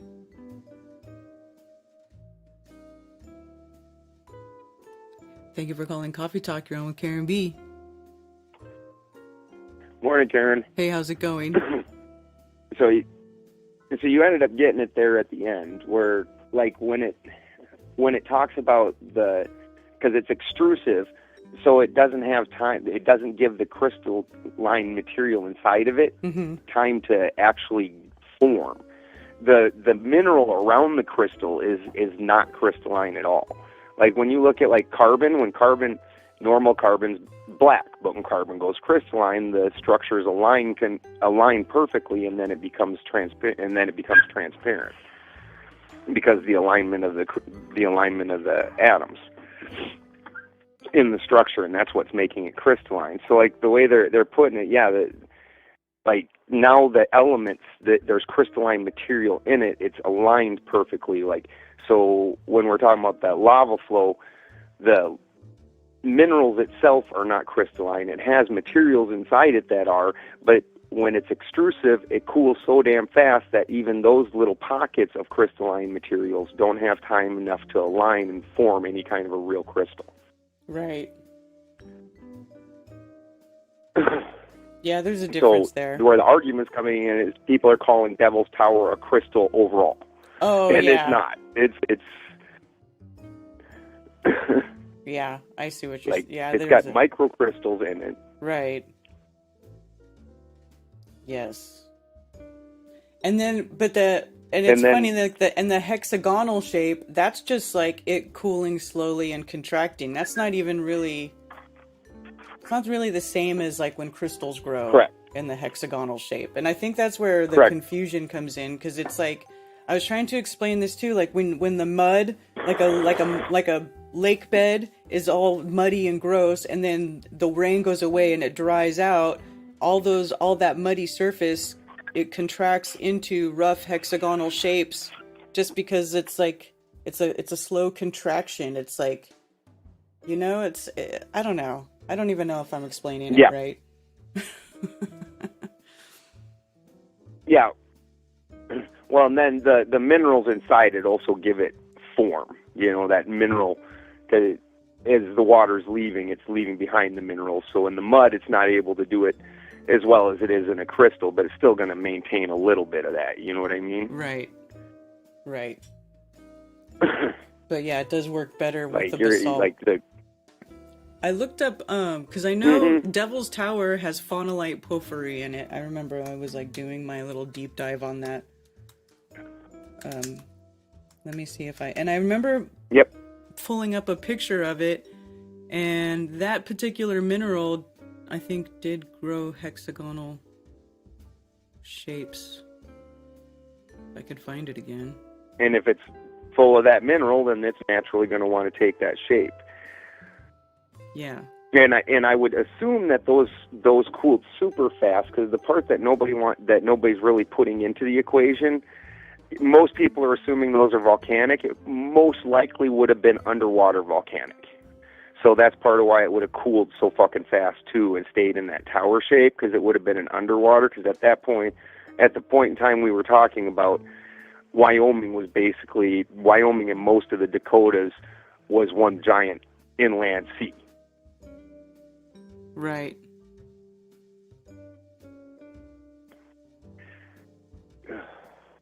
Phonolytic. Super interesting that so many conspiracies are in dead-ass Wyoming, the Sundance area right there, because also the big conspiracy of the dinosaurs, and right in that area is one of the largest dinosaur picking spots for going and getting bones. Like when people talk about you can't go dig them up, if you're from Wyoming or the Dakotas, you can. Like, we do it all the time. Like the T-Rex, that's the most complete T-Rex, that was found by a farm lady out in her field. Right. So what is that? What are they finding? I was talking about this the other day. I don't think you were in chat. And I was like, what are the bones they're finding? Because, like, everybody says dinosaurs are a hoax. It's like, okay, well, what are they finding then? What is it? I personally went and dug up dinosaur bones. I'm not on that hoax. Now, I am on the Jurassic Park hoax. Like, no, there was no, like, what they show in Jurassic Park. And, yeah, do they know exactly what the forms were? No, especially, like, there's one area there in Wyoming where they say and it makes sense because there's like this one crevice that is just jam-packed full of bones. And it's where as the sea shrunk, the animals living inside there obviously had less room to swim around in. This crevice was the deepest spot, and so they all had to migrate into that area. So there's just like this one crevice that's just jam-packed full of bones. And then when you look at like Hot Springs, South Dakota, which is the T-Rexes and whatnot were found around Faith. Right around Hot Springs, just south of there, is this huge area of woolly mammoths that you can go dig up woolly mammoths. It's still not illegal in South Dakota. You can go find these things. So when they're talking about a conspiracy, I don't know if somebody made like 1 million of these and just went out and buried them super deep for people to come find later. That's a little wild in my mind, but you can go dig them up. The story's not even real complicated. It was a sea. It sunk in. There's walking animals around the outside edges. They turn more ocean-like and water-like as it goes in. And then, like I said, they all kind of died in this one big crevice, or a large amount of them, because as it shrank down, they had to move into that. But it's interesting that so many things are conspiracy around there's nothing else. Like if you've ever been to Devil's Tower or Sundance, there isn't anything you can see forever away from it. There's just some different other plateaus, maybe 50 miles, 100 miles away. There'll be another plateau. Other than that, there's nothing. Interesting. Including people. No people either. Right. So let me try to see if I can understand what you think about this. So do you think the dinosaurs were or what they call dinosaurs were like sea creatures mostly? Most of them. Most of the ones that I've ever seen in person were sea creatures. And there are some land creatures. I do think that there is land ones. I just don't think that they were like the Jurassic Park movie. Like the T-Rex that I've seen, and I've seen like 3 of them. I actually almost bought one time, a T-Rex head, at the 75th Sturgis. And the guy needed money for this motorcycle that came up for sale, and he tried to sell me this T-Rex head. It was a partial for $8,000 because he needed $8,000 for this motorcycle. Wow. But yeah, they just weren't giant. Like if you've ever seen a T-Rex, like the ones, if you go to Faith and you go, like when I was a kid and they were there, it's not much bigger than remember when Louisiana flooded real bad during Katrina, and they had pictures like that fucking crocodile that was like swimming around just gobbling people up like it was a video game or something, and they put that thing in the back of a pickup, and like its tail was still hanging and dragging on the ground and everything, and this thing was just gigantic. It was not really any bigger. They aren't really any bigger than that thing was. So they walked more upright-ish on 2 legs. Big deal. Like it was just a big lizard, and its head was shaped different. It's not like it was gigantic. I could have put my arms around it. That's interesting. Yeah. Yeah, when I was a kid, because in South Dakota we didn't have programs for advanced kids. So they just had me do weird things, like I went on archaeology digs. And so they just took me out to these areas and just dug up bones. It's a good time.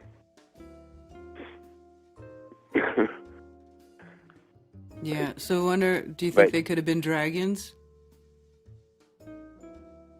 I think they definitely could have been called dragons, but I think that seems to be one of a big... I seem to see this repeatedly over and over in our community, where it's like, so if we call them dinosaurs today and they were dragons, what difference does that make? It's semantics, right? Mm-hmm. Like we're still, are arguing that this creature didn't exist. Dinosaurs didn't exist. There was dragons. Okay, so isn't that just kind of a dinosaur? A big-ass lizard? Like, I'm not sure why we're the argument's there. Or even for me, the one where viruses are fake, but parasites are real, and microscopic parasites would be real. So you're just calling, and a virus can't procreate or live without a host, or very long. It's just a microscopic parasite. I'm not sure why we're arguing so hard about a name, but it's the idea behind it, the recognition of the idea, and most of us recognize that there are parasites. I don't know. But definitely the way petrified wood forms is that mineral-laden water soaks into it, and then the water slowly evaporates, and the material inside of the cellular walls depletes out, like the carbon and the other minerals that were creating the life, the different things inside the cellular wall, but the cellular wall remains intact, and the minerals that are now in the water end up being left behind as the water evaporates, and then that turns that. It's a nice slow process. It makes it into nice little crystals. Nothing like Devil's Tower. When you hit a petrified wood piece to anything, it makes a real interesting ring, real distinct. You do that with minerals, that's not the case. So it's a dumb fucking argument. Yep. It's funny though how much people perpetuate it though. Just over and over again, and it seems like it's just absolute ignorance. And it's like, if you've ever been to Devil's Tower, I've been to it. I've had pieces of it. My kids have them anyways. I don't know where they are anymore. My kids probably took them, but like it's pretty distinct. I mean, it's an interesting thing, and it's an interesting thing how so many things in our world form in the same ways or grow, and we can recognize patterns over and over again. But just because my lungs have the same basic pattern as treetops, and my thumbprint could be like the patterns of the inside of the trunk, I'm not just a tree. Yeah. You can't take little similarities and say, oh, that's the same, the whole thing. Look at this reply I got on my post. It's being understood now that we are carbon-based. Based upon what we are discovering is we were silicon, not spelled correctly, silicon-based prior to this, our last existence, so that which we are looking at from our past does not resemble what we are now exactly, not even trees. People don't understand that silicon cannot support life the way that we know it. It doesn't work that way. There are rules here. Like, people just think they can just apply new attributes to whatever material they want. And no, you can't just change the attributes of things. Things work a certain way, and that's just how it works. And no vapor canopy didn't change it. And there was no vapor canopy. The vapor canopy thing kills me because that is from a globalist idea, you guys. That is a globalist heliocentric thought that Earth had ice rings like Saturn at one time, and then the ice rings fell to Earth and created the vapor canopy. Oh no. Oh no. That is so bad. And all this is just archaic stupidity. I can't believe people listen to this fucking guy. Like, just amazing. He didn't sit in prison for 36 years and study occult. He went and did fucking rugged shit. That's why he freaking got in trouble and had to go 36 years. And then when he did study books, he sat down in the law library like all the other fucking pedophile and child molester and rapos. Like, it's just something that the sex offenders do, and they also sit around. Here's another thing about prison.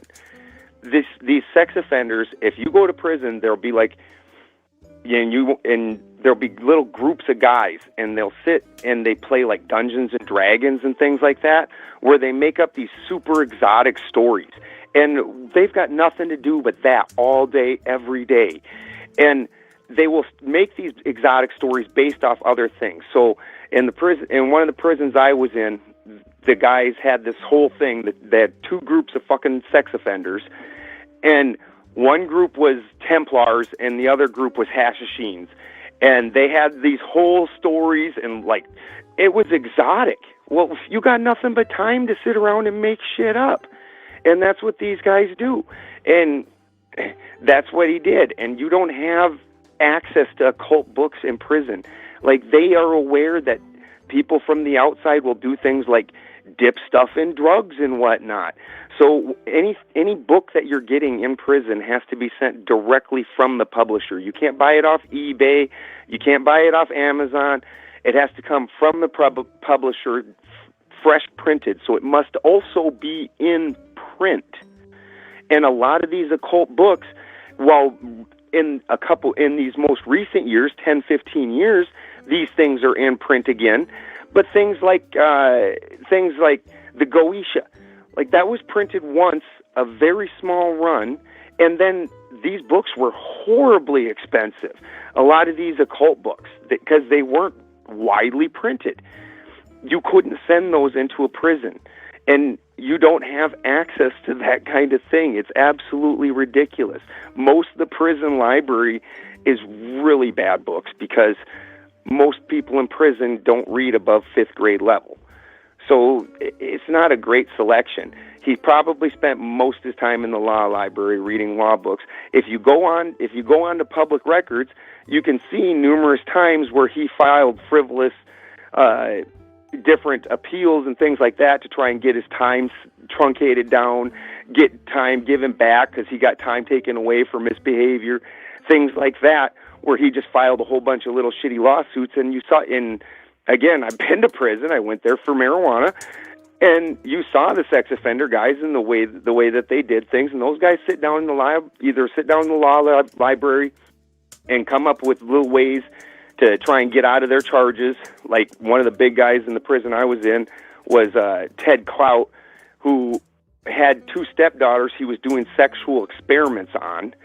And he sat in the law library trying to get it. And he was I can't remember if he was a senator or in the House, something. He was a big politician in the state. So it was a real big deal when he went under. And he gets an air conditioned room. He sits in his normal room. He sits in the law library and files different things to try and get out of his charges. It's gross, and you can see it written all over this fucking dude. Crazy, man. It is, and it takes nothing. And what really riles me out is it's a large percentage middle-aged women that will stand. If somebody gets into a fight with him, it was online with me about him, or if I say something on a show or something, and if 10 people make a nasty comment, because he has quite a few, 9 of them will be middle-aged women. You're like, why are you standing up for a rapo?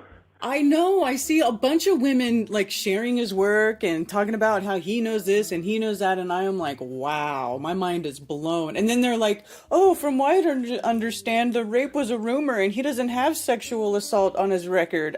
Did you fucking look? Did you even look? Yeah, like this is public record. Public record, you lazy shit. It took me maybe an hour and a half to even find out that the other dude that he was charged with did not get violence on his charges. He's only charged with theft.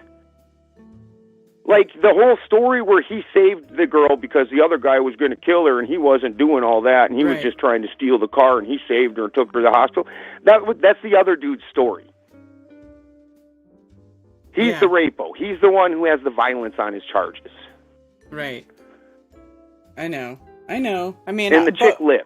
Yeah, right. She lived. Like if she could have said no, he didn't do it. It was the other guy, right? And then the other guy would have spent 20-something years in jail. Exactly. That's crazy. Exactly. 36 years, not 20-something. 36. Holy shit. 36 years. And you know what? And he even says, like, before I mean, I never watched any of his like actual videos where he tries to fill you with his bullshit. But I watched interviews because people kept telling me, oh, you need to talk to this guy, Archaics. And I'm like, who the F is this guy? Right? Mm-hmm. So I go and I'm like looking around like, who's this guy? And I see interview with Archaics, and it's like this guy, and he's like telling everybody that he was a bad person. He did what he did, and he deserved to be in jail. Like in his own words, he's like, I deserve to be there. You know, so it's like, how are you all now making excuses that he tells you that he deserved to be there and that he did other horrible things while in prison? Because in this one interview, I was literally, exact words from his mouth was, I liked being in the library so much, I would poke holes in you if you got in my way. So clearly he was in prison assaulting and hurting other people the whole time he was inside there. Yep, which is why he kept getting his shit extended. Right, which is why they wouldn't let him out. And they wouldn't give him parole. Exactly. And now he's out here trying to tell everybody what reality is. It's like, yes. Well, and if I was as big a piece of shit as him, I would also want it to be a simulation where it's a video game. And like when we all have a friend, like when we were kids. Actually, most people adult play video games now, but for me, it was just when I was a kid, and we all had one friend that would like run around and do all the wrong things in the video game, like shoot all the civilians or the things you weren't supposed to shoot, and just cackle about it. And that was fine in a video game. Like, my brother was actually one of those people, and he doesn't run around doing crazy things. He owns a tattoo shop. He has a wife and like 4 kids, like nice little life. He doesn't do that, but in a video game, it was fine. Redeemable as that dude is, because there is no redemption for that. The amazing thing for me is people don't even want to stop and think, he didn't just ruin this poor lady's life. He most likely generationally ruined children's lives that weren't even born yet. If she has children, most likely those children now are going to go find somebody that is extraordinarily abusive. The chances of them getting raped is exponentially higher than a normal person who isn't from a mother that's been raped. Like, it's insane the way that those things pass on. And he gave that to her. Yeah. Excellent gift. You've ruined generations of lives. Yeah. Wow. And then everybody just going around and denying that even happened to that poor woman. Like, it's just gross. All of it is so gross. Just gross. Yep. And I was on the same page as you. I didn't know who the dude was. And freaking, I got told, because he talks about Ragnarok, and he brings up, and the thing is he doesn't actually talk about Ragnarok, and this is what he does with everything, is he just drops names, and he says little pieces of stories. He doesn't actually, when you actually listen to him, and I tried because people were telling me, oh, you need to have this guy on, and he's so much like you, and blah, blah, and I'm like, this guy's nothing like me. What the fuck are you people even talking about? You aren't even paying attention, are you? And I'm listening to the guy, and he doesn't make any damn sense. It's just a cobbling, and this is just like I saw out of the chomos in prison when they'd sit around making up their little stories, and they're just cobbled together pieces of bits of cool things here and there. And so he brings up Ragnarok. Everybody wanted me to talk to him. And then Rose was like, hey, Ben, you maybe need to check this guy out before you start talking to him. And so I checked him out, and it's all bad. And on a interview out of his own mouth, just like you were just saying with all these other things, out of his own fucking mouth, he said, I'm the same dude I was when I was 17 years old. Yeah. Well, that 17-year-old violently raped a woman. Yeah, no shit. No. Yeah, so he's basically telling you he's still a piece of shit. And now he started a cult. Like, are you kidding me? Like, wow, you're just like signing yourself in for Rape Central. Like, every cult ends up having huge sexual implications afterwards. I don't give a shit if it's Oprah's John of God. You find out he's out there raping little kids and shit. This guy's setting himself up with a cult. Like, he wants himself a buffet and says flat out, I'm the same dude I was when I was 17. Like, and there's something broken. You can't People get mad because I say that they should have just hung that dude on the courthouse steps and left him swinging. Put a little sign on there says what he did so everybody can see it. Because you can't fix those people.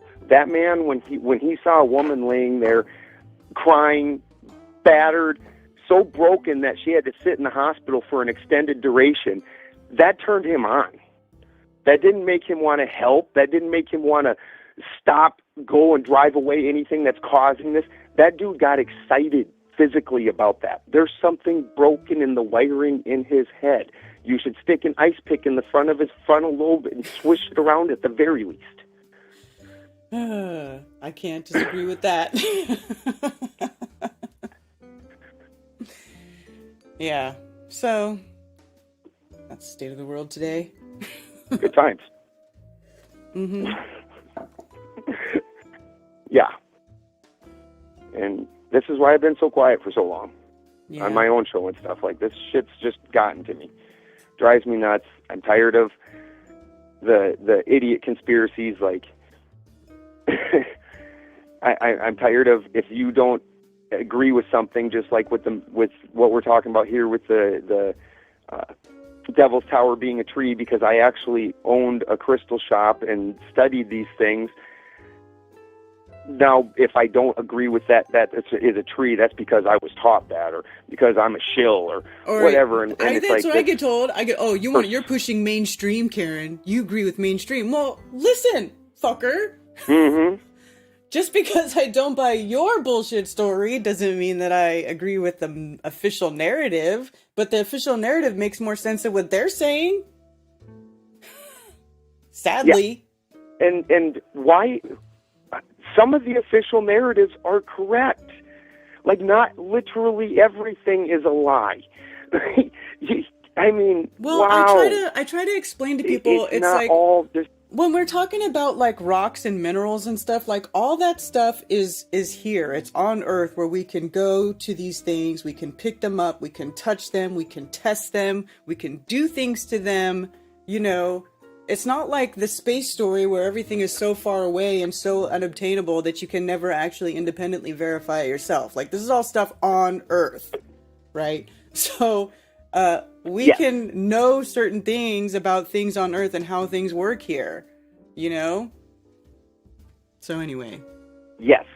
And just like, even when we're talking about the very worst person, most of what that guy said was good, was true. That's how he got a following. Mm-hmm. Like, you can't just be out there saying dumb shit all the time, and people, like, if it's that far off the truth, it rings for people. You can't just make up an entire story. It's got to have majority truth, and then it's got to have them veers in it, where you were shooting straight and then just kind of off to the side. And then over time, that off to the side ends up being real far off, and then we end up, you know, with things that started out good that really end up bad. But most of that is, like the damn jet fuel thing. Mm-hmm. In order for that to work, it's not people in charge that I'm not saying they aren't liars. I'm saying I worked at Interstate Detroit Diesel. And we sat right next to the Minneapolis airport. The mechanics all eat dinner together because we're greasy fuckers who are poor. And we all eat dinner together. Of them, the guys that work at the airport, the Boeing mechanics who have the big-ass Snap-on toolboxes that are like 8 feet long that cost frickin' $10,000 just for the toolbox, much less what's in it. Those guys, they're like the aristocrats, right? But they're still greasy-ass poor mechanics. And those guys don't talk about, you know what's weird, dude? Fucking 747s don't even use fuel. I know. That turbine that requires combustion to drive it, it doesn't. Like, that's never fucking happened. I know. None of the people who perpetuate that stuff actually have anything to do with physical airplanes. Yes.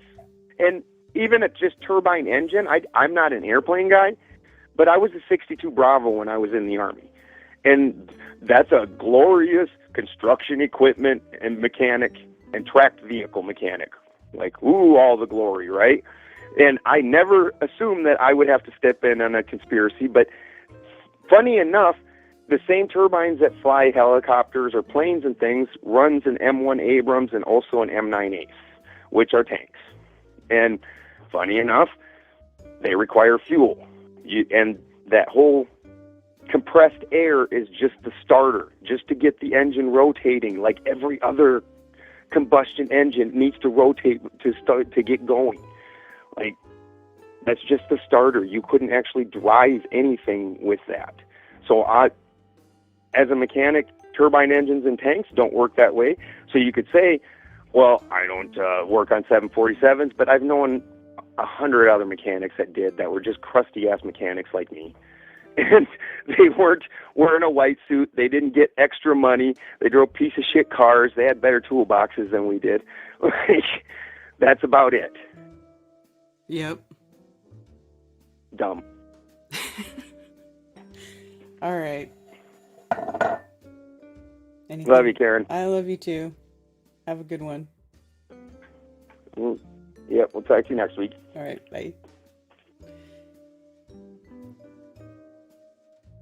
We all have been lied to and searching for truth. Each have a path. The confusion was by design to keep fighting and not searching for truth.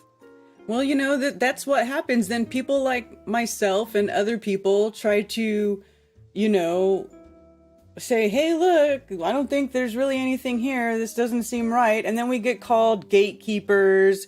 Oh, we get accused of causing division and not researching enough. Like, we're just big dumbasses because we didn't watch the same video that you watched. Like, the amount of hubris and ultra-crepidarianism that has been produced by the Flat Earth movement has become astounding. Astounding. I mean, people just talking rectal extraction right after the other, just pulling shit out of their ass, saying whatever, this is that, like, with nothing of substance behind it. Like, look at this guy. What did he say? It is a tree style. It's a style of tree, Karen. You need to research. The root system is beyond Ihe. I don't know what he meant to say there. One can comprehend.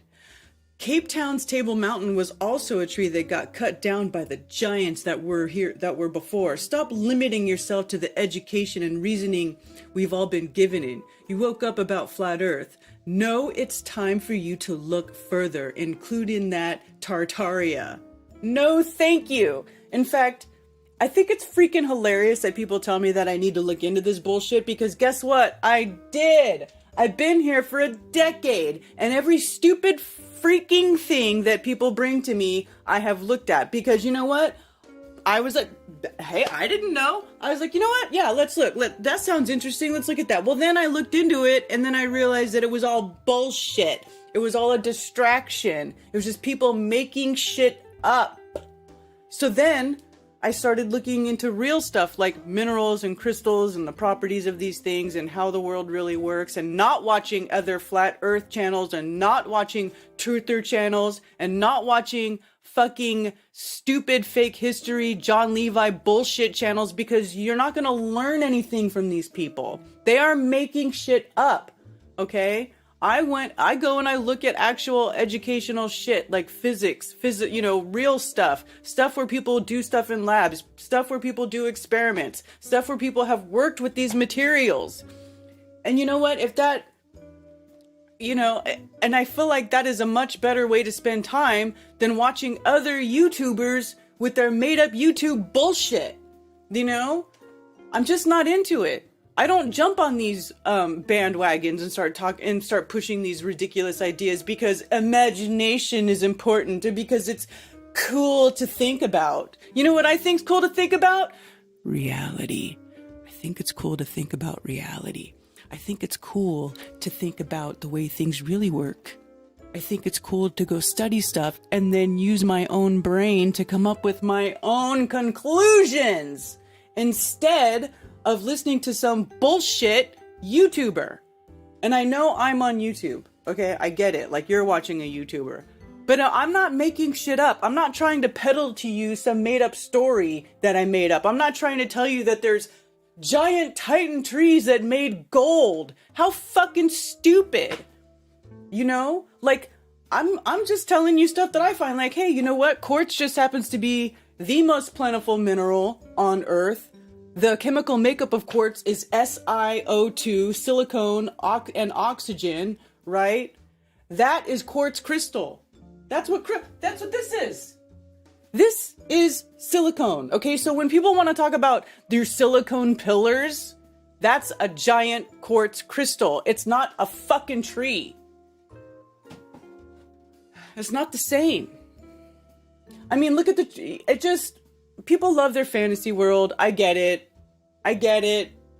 You know, you took your fantasy space away. It's like when people got taken off the globe, when they lost their ball and they lost their fantasy space world, right? That was the old adult fantasy land, right? Was space. And so now that you're a flat earther and you don't have your fake space fantasy, oh, but what? Reality isn't interesting enough for you now? Because it sure is interesting to me. Like, I don't need to go make up a new fantasy about flat Earth where there was 30-mile-high trees and giant titans and they cut them down and we live in the wasteland and blah, blah, blah, blah, blah. And, like, just all this ridiculous shit, dude. Like, I really just... I have no interest in it. It just sounds like more... Just... Like, you guys don't want to grow up? You still need your little bedtime stories at night to keep you happy? Like, what the fuck?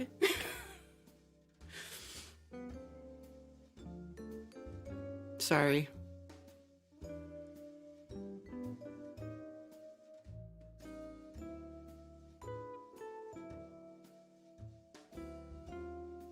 It's some bullshit, right? This is why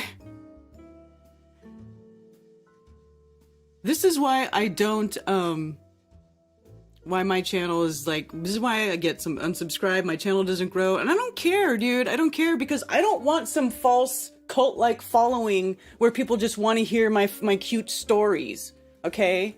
I don't want that. I don't even want to be a leader of anything.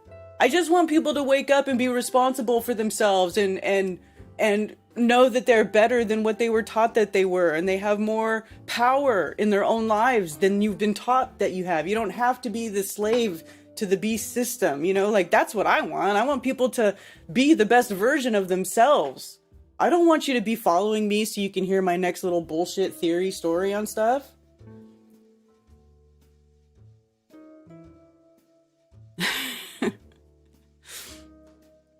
But the aliens are coming. I know.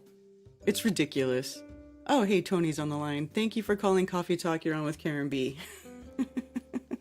Hey, Karen B. Tony Coriolis. How's it going? Hey, doing good. And I'm loving this whole stream today. Absolutely perfect. Hey, old Ben. That was a great call-in. Yeah, that guy, you know, I've been hearing stuff about him too. And I love just getting, you know, the take of the people over here. You guys have such a good ability to see through the shit. And even the whole sacred knowledge pocket of survival debate, that really just, I mean, it had to happen. And I just love your side of everything. You are a straight shooter in my books, Karen B, from Tony Coriolis to you. I love all your shows. Thank you. I appreciate that. I gotcha. And then can I switch it to some random stuff, you know, as I normally do? Sure, go ahead. Yes. I don't need to be yelling at everybody. Okay, gotcha. Yeah, no problem. So did you happen to get a new Farmer's Almanac for this year? No, not yet. Not yet. Okay, I did. But kind of just thinking about what you were just saying, like the Farmer's Almanac, it really is reality. And so flipping through like the dates and everything for planting, I just happened to be flipping through that date. Today, like it only says one plant is the first day to be planted according to the moon cycle, and that's peas. But why would they say like January 15th, according to the moon, is the first day you can plant peas? Like, you know, it says who, but it is reality captured in this book. That's why I really like all these almanacs and stuff. Mm-hmm. I've heard of coordinating your planting schedule with the moon cycle. I don't really know a lot about it. Yeah. But yeah, that is definitely a thing. It is totally a thing, and that's why I just classify classify it as, true in reality and stuff. Not anyone. I loved how you said a little bit just now on how we all had our, space fantasies and stuff. And me, totally. I was taking astronomy classes. That's why I took it. I thought, I remember I posted a meme back in the day, and it was like, I can't believe that I know more now about astronomy than Galileo did back then. And like, what a stupid thing for me to say back then. I just realized I was an idiot, So every year I just get smarter and smarter. And yeah, you guys are helping out with that for sure. That's great. That's what we should all be trying to do, is to gain more wisdom, because nobody can take that from you, and it will only serve you in life. Totally. And then today it says January 15th in 1969 was the first day that they identified a pulsar. Is that like a black hole? I was trying to figure out what a pulsar is. I don't think a pulsar... Well, I don't know. What is a pulsar? A highly magnetized rotating neutron star that emits beams of electromagnetic radiation out of its magnetic poles. That's what a pulsar is. So it's. But that's not like a star you would see. Would a star be classified as a pulsar? How'd they see it in 1969? What the heck? It says They're neutron coming up with that star. whole story? So what is a neutron star? A neutron star is a collapsed core of a massive supergiant star which had a total mass of between 10 and 25 solar masses. Blah, blah, blah. Except for black holes, neutron stars are the smallest and densest. Okay, so it's not quite a black hole. Okay. But yeah, it is their classic blah, blah, blah. Yeah. I hear you. And then I'll finish off. I'll be, I won't be taking up too much time today. Ben was talking for a while and fire the whole time. I so love that Ben called in. But the Chinese New Year, okay, digging down it and then just going kind of now third week talking about it. I happened to click on, Sheepopedia. They had linked to it. They said it goes off the sexagenary cycle. And that's the 60-term cycle of the elements. And I guess the Chinese New Year and the element thing, it ends up being the 10 heavenly stems and the 12 earthly branches. And then those two cycles together, I guess, make the Chinese New Year. That's why it's a whole element thing intertwined within it. And so this year is going to be a wood dragon since the year ends in a 4. And then next year is also going to be wood. It's going to be a snake year, and that year is going to end in 5. So years that end in 4 and 5 are wood, and then 6 and 7 end up being fire, and then so it goes in a perfect 10, and then just each year it's off by 2 because there is 12. So then it relines up again at 60.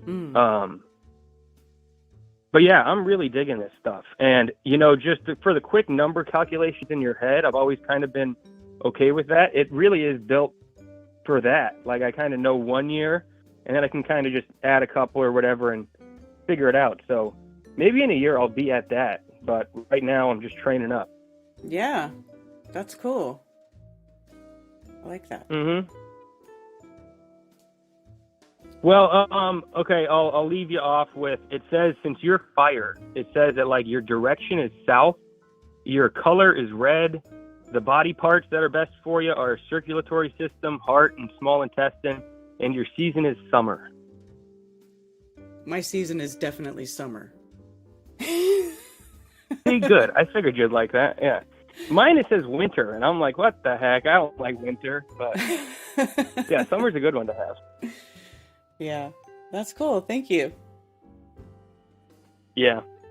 Well, hey, Karen B., I'm going to hop off, but thank you for taking my call. All right, take it easy. All right, peace out. That's funny. What is coming up on Chinese calendar? Yeah. We are in the Wood Dragon, the year of the Wood Dragon. Chefing it up over here, making a bagel. That's hilarious. Are you gonna go for a walk on the lake after that, Brian?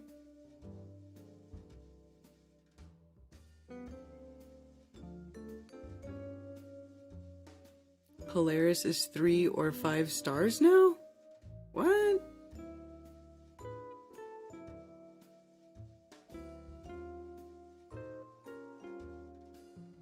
I need to know why women that spend every day together sync up with their monthly visit. So odd. It's gotta be the pheromones or the hormones or something.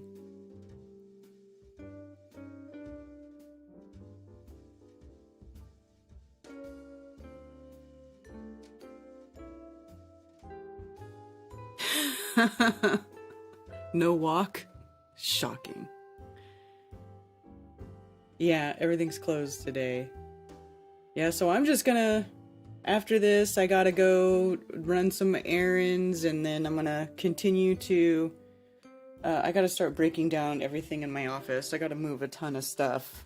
I got a lot of work to do. I got a lot of work to do.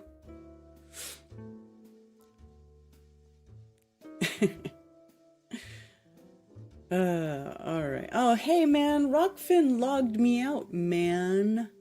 Why would you do that?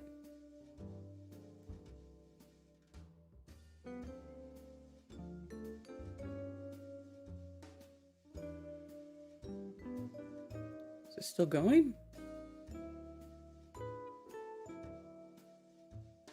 Snap-on Tools bigot in the house.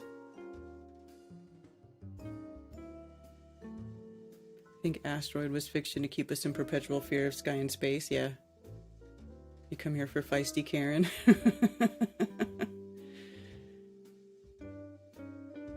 The whole point of all this is developing the level of discernment and reasoning skills to not fall for what is coming. We can't do shit about anything in the past. You know what, man? That's what I'm saying. You can learn from it, but not if you're like dismissing it all and like making shit up about it. What are you learning there? Are you learning that it doesn't matter? I mean, you know, I don't know. And this reset crap, like I'm starting to think that there was no resets. Like the only reset that I can really get on board with is the reset of the flood, the biblical flood. Outside of that, I'm not entirely sure that there was ever really resets. I mean, civilizations rise and fall, times change, epochs come and go, but resets? I'm kinda, not that I think that there aren't lies told about the past. Obviously, I think they hide technology. They hide knowledge for sure, and they want you to use the technology that makes you dependent on them rather than the technology that makes you independent. Now that I do think is an actual, thing, a lie, which obviously is covered up by lying about things in the past, but I just don't know. I'm just starting to be over it with all this crap. And then I also think it's like people believing that it was possible for them to reset civilizations in the past is lending to the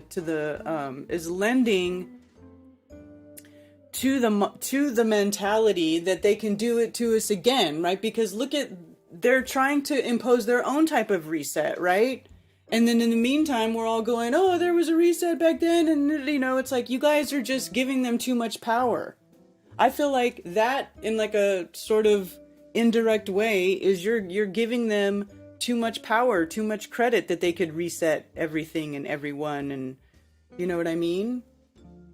I think maybe it would have been easier to do in the past, but today, and I feel like just by us, or people of their own accord dismissing history and deleting history, you're helping them do the job. You're helping them do the job of erasing all this stuff, right? You're throwing the baby out with the bathwater, is what it looks like to me. That's what it seems like to me, right? And there's good information in there. Sure, it's interwoven with lies like everything else, right? This is why we're still looking into stuff so many years later. We haven't have it all figured out yet. But do you know what I'm saying? Like, you can't just delete everything. You can't delete everything. Because there's too much. You don't know what you don't know. You don't know what you're missing. You don't know what you're throwing out. You don't know what clues could be there. I don't know. I find it ridiculous. Reset of the mind. Wouldn't great grandparents talk about that stuff? That's what I think too, Liz. That there would, you know, because like I was going over this, like when I went to Italy, there was a bank in Italy, in Sienna, Italy, that has been solvent for over 1,200 years. That's over 1,000. That's a millennia. That's a literal millennia. Okay? And it's still solvent. And it's still in the same little ancient town that has a wall completely built around it. You can't even drive cars. Only you have to live in the city and get a special permit to have a car in the city. Because it's literally this little ancient walled city. The complete wall is still around it. So you go through the wall, a gate in the wall to get in the city. And they have this same bank that's like, you know, they have records. There are too many things that have records that go back pretty freaking far. Farther than any reset, especially for anything that could have happened in the 1800s. Like to reset the entire earth in the 1800s. It just... How do you even think that's possible? Like logistically. Think about the logistics of that. It's just crazy. I don't know. I don't know. Brian is going back to D-Live. You could be right about the reset. Although we call Pulsars a star out of habit, it's actually a system of 3 stars. I don't know. I haven't looked at that. We'll have to look into that. They had to pay off Vikings to remain. Huh? What are you talking about?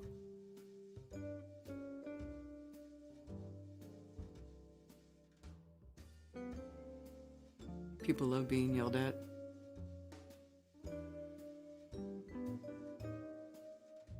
How many folks live in Sienna? Let's look it up. I'll look it up on Sheeplepedia.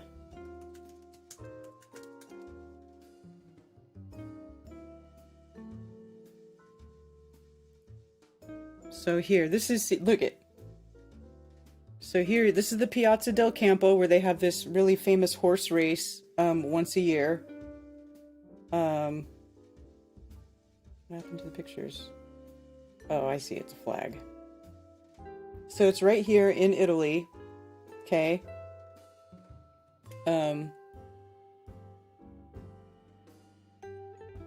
They have and I went to every town in Italy that I went to. I also went inside each Duomo.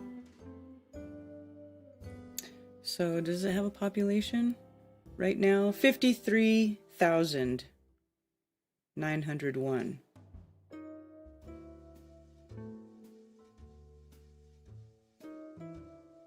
$53,000 people. Isn't that interesting? But anyway, it's the coolest place. It was one of my favorite places that we went to in Italy, I have to say.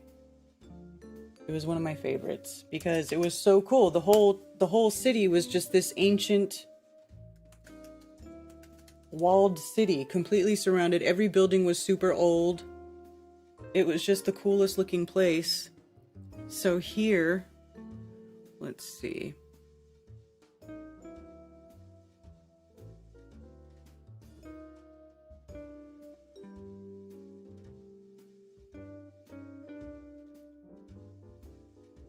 So here you have it. So here you can even see the wall. This wall going around the city. And it goes around the whole thing. So it's a trip. Right? And then in here in the middle is this piazza. Piazza is like what Italians call like the center square. Right? A piazza. Anyway, it's pretty cool. But they do this crazy horse race that goes around this piazza every year. People stand in the middle and they bring these horses out and they do this horse race. It's crazy. It's almost like it's kind of similar to Spain and the running of the bulls but it's not as crazy because it's actually it's horse riders and then they race around here.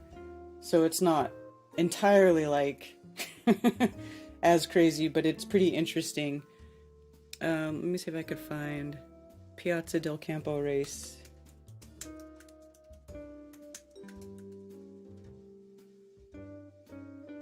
Yeah. So here, I'll show you these images. Look at this. Isn't this nuts? Look at people it's pretty gnarly. It's a pretty gnarly race. Sometimes people can get hurt. Look at their bareback just running around this square. It's pretty crazy. Those Italians be doing some crazy stuff too, you know? So they'll start the race and then just run around. I don't know what they win for it though, but it's quite interesting, you know? And this race, God, let me see if it talks about how long they've been doing this race for, because this, let's see. Oh wait, that's Italian. Let me see. Palio de Sienna. History. Earliest known antecedents of the race are medieval. The town's central piazza was the site of public games, largely combative, boxing, brawl, jousting, blah blah blah. When the Grand Duke of Tuscany outlawed bullfighting in 1590, the Conte took to organizing races in the Piazza del Campo. The first such races were on buffalo back, called buffalate. Then they had donkeys, and then it evolved into horse racing. So, okay, so here, 1633. So, like, if there was a reset in the 1800s, how come we still have traditions that we're doing today that started over 500 years ago? This is the type of stuff that, like, you know, and you can find little examples of stuff like this all the time. And this is the kind of stuff that makes me think, you know, all you reset people, I'm starting to think you guys are full of crap too. Wally World. Pizza Square. Yeah, it sounds like pizza. It's piazza. Have any of y'all heard about the men in Italy that were said to have made friends with underground beings? No, that sounds interesting though.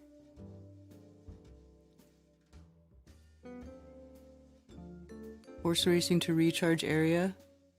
I would be able to complete that race.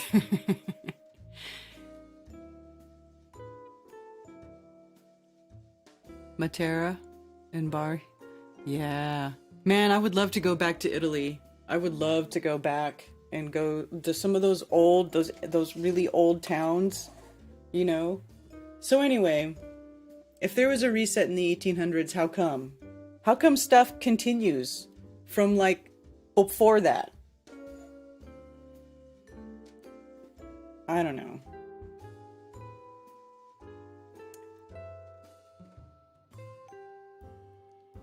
You know, but if anybody's got some really solid evidence of any sort of reset, I'll look at it. But I really, nothing that I've seen has been like, oh yeah, oh, you know, there's just nothing like that. They could have had used airships to aid in construction. That's the other thing. People talk about them using airships for cargo ships. That didn't happen in the past, and they didn't carry thousands of people.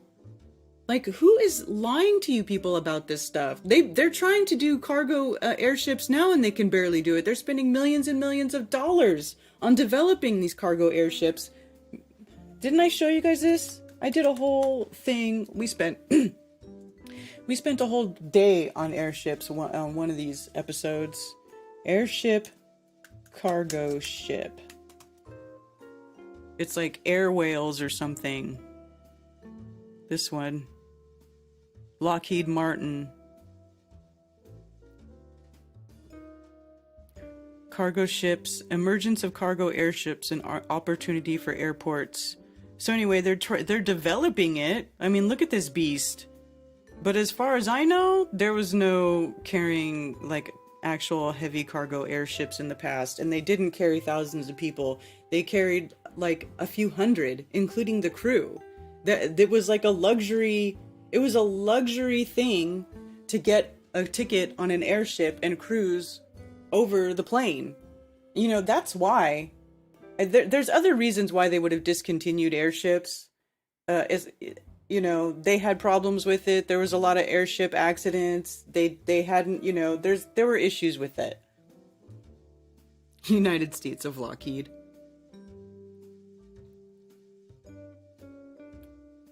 What is your thoughts on simulation theory? Do you think it's connected with resets? I don't believe we live in a simulation, and I'm really not sure about resets even. I don't even know if there's any resets outside of the one that we all know about. I mean, seriously. We do not, first of all, a simulation of what? Simulation of what? I feel like I am not in a simulation of anything. I feel like I am in a real realm. And knowing how it works, I've been able to live life better inside of it. That's part of what they're hiding, is that once you figure out how this place works and that your thoughts can and do affect reality, and your actions and your intentions is where it all begins, then you can see that it might seem like a simulation, but it's not. It's just that you were lied to about how reality really works. And so now you need to learn about how reality really works. But it's not a simulation. Simulation of what?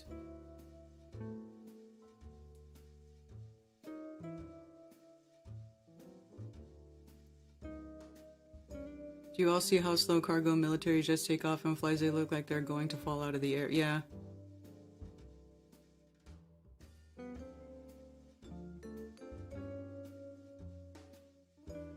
Yeah, we're not in a constant upward motion. I disagree with that part. That would mean Einstein was right.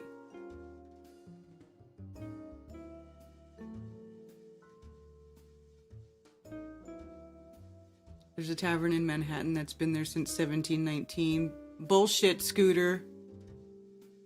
It was made up. It was planted there after the fact. They just put that there to make you believe, to make you not know there was a reset.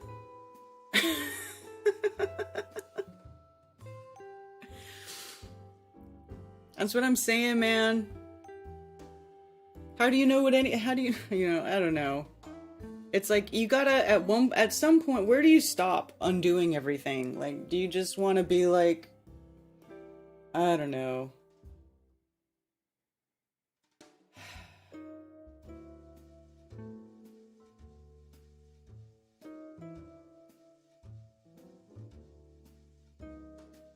Do you want to be stuck arguing about crap, or do you want to live your best life?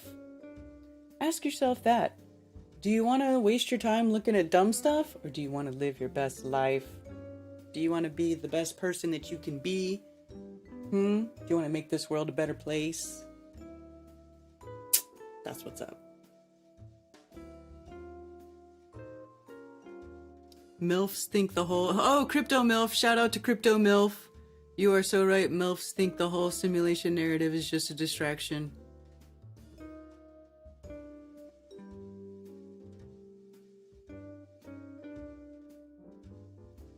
Sweet, Joe Cool.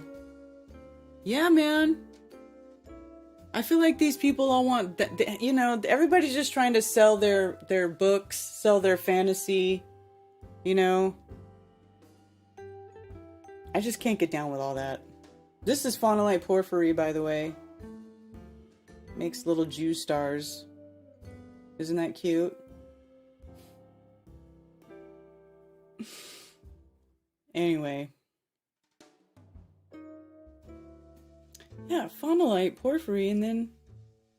See, look at this. This is what the basalt looks like from Devil's Tower. I really wish that I could go to Devil's Tower and, actually get a piece and show you. Obviously, I do not live next to Devil's Tower. I cannot get there. But I can look at pictures. And it doesn't look like any petrified wood that I've ever seen or known. So, can't be petrified wood.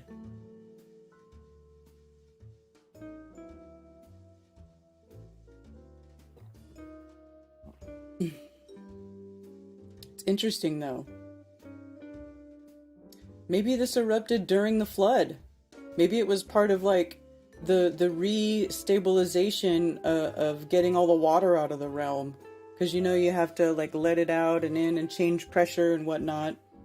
I guess maybe this was just part of re-regulating the realm back to normality, back to a homeostasis, and then this structure is what's left of that. I mean, could be. I don't know.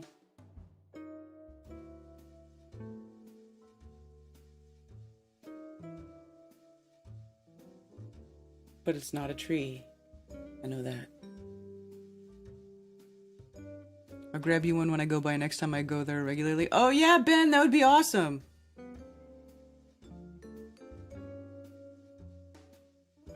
Yeah, there's nothing wrong with looking into it, but you guys, the problem is when people get caught up in this stuff, you know? Like, I looked into all this stuff too, and then people keep coming to me, I mean, all the time, well, Karen, you didn't watch enough videos, you need to watch this, or you need to watch that. Look, I already looked into it, there is nothing there. Nobody has yet to give me anything that can sway me. It's not like I don't look. People send me stuff to look. I do look at it. I am not going to watch 2-hour videos of people looking at pictures going, this is clearly melted bricks. This is clearly melted bricks. Like, I'm not going to do that, though. It has to be something, at least something semi-chewable, you know? But, yeah, for the most part, I think it's a big nothing burger. I do, however, think it's interesting. The symbolism, though, I was just trying to look at the symbolism of X, right? So, we all know that the masculine and the feminine, right? This is the masculine and the feminine. The triangle down is feminine, triangle up is masculine.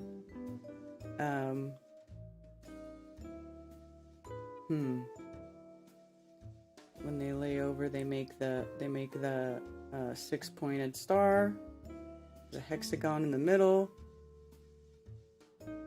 It's just interesting.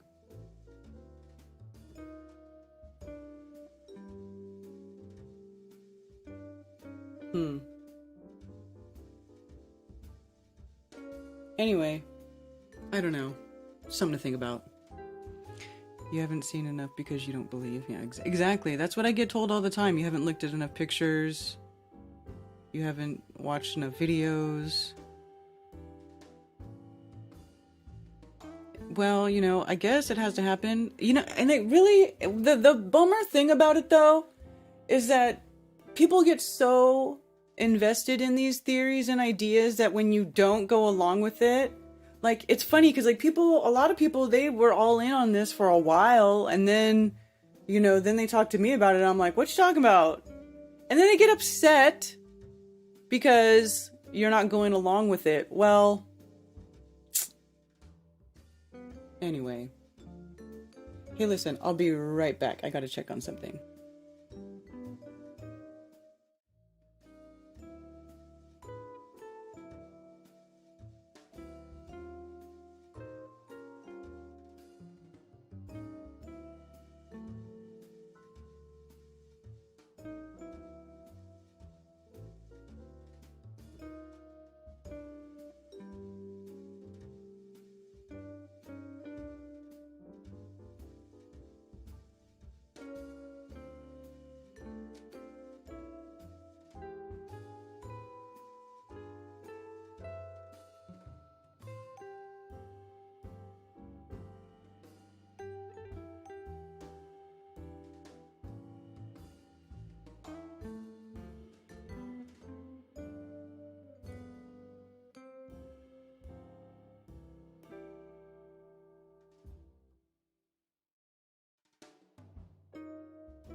Is Karen rectal extracting? No.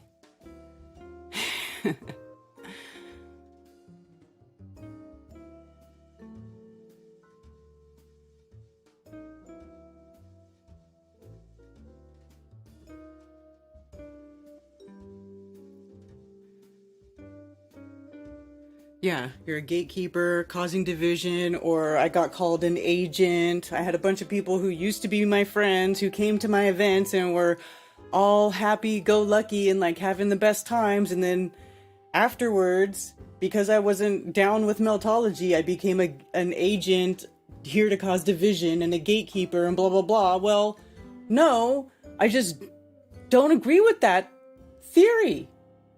And I'm sorry that I have no interest in it and that I don't agree with it, you know, but that's just the way it is. Like, I can't fake this stuff. I can't just go along to get along. And I feel like, you know, some people would like me to do that, to just, you know, because, you know, it increases your numbers or whatever, or maybe you could get more subs, or I just don't, you know, as much as I would like to have more subs and I would like to have more people interested in what I do, you know, it was never my purpose in life to become a popular YouTuber. And I certainly have no desire to become a popular YouTuber by peddling bullshit or making stuff up or going along with trendy theories or trendy ideas and having little trendy roundtables about how we all think the reset happened and all this ridiculous stuff. I just don't have any interest. Like I said, I actually want to help people wake up so that they can improve their own lives, improve their own outlook on life, be happy, be better, take control of your health, take control of your life, take control of your thoughts.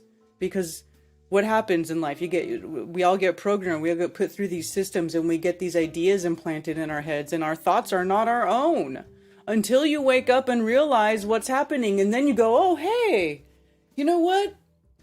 I don't have to have that. I don't have to go along with that. And you know what? That's really not a good thing to go along with. And now I see that that's not cool.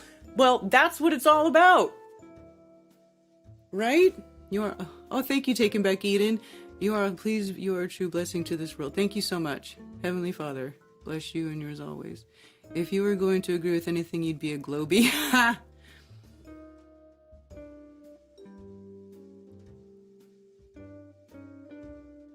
I got accused of being a spy for you after all that went down because I have a wrench here. Oh, God. Right, nanobots.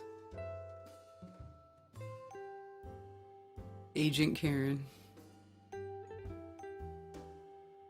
Documentary effect. Yeah, man, I'm telling you, these people make these, they make these videos, they put cool music, they put cool narration over it, and, you know, next thing you know, everybody's like, Devil's Tower's a tree stump!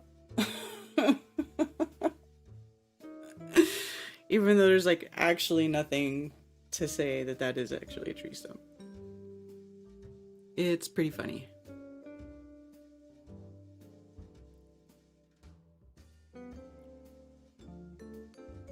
Plug it with a nugget. I worked for the CIA, but they'll deny it. That's too funny.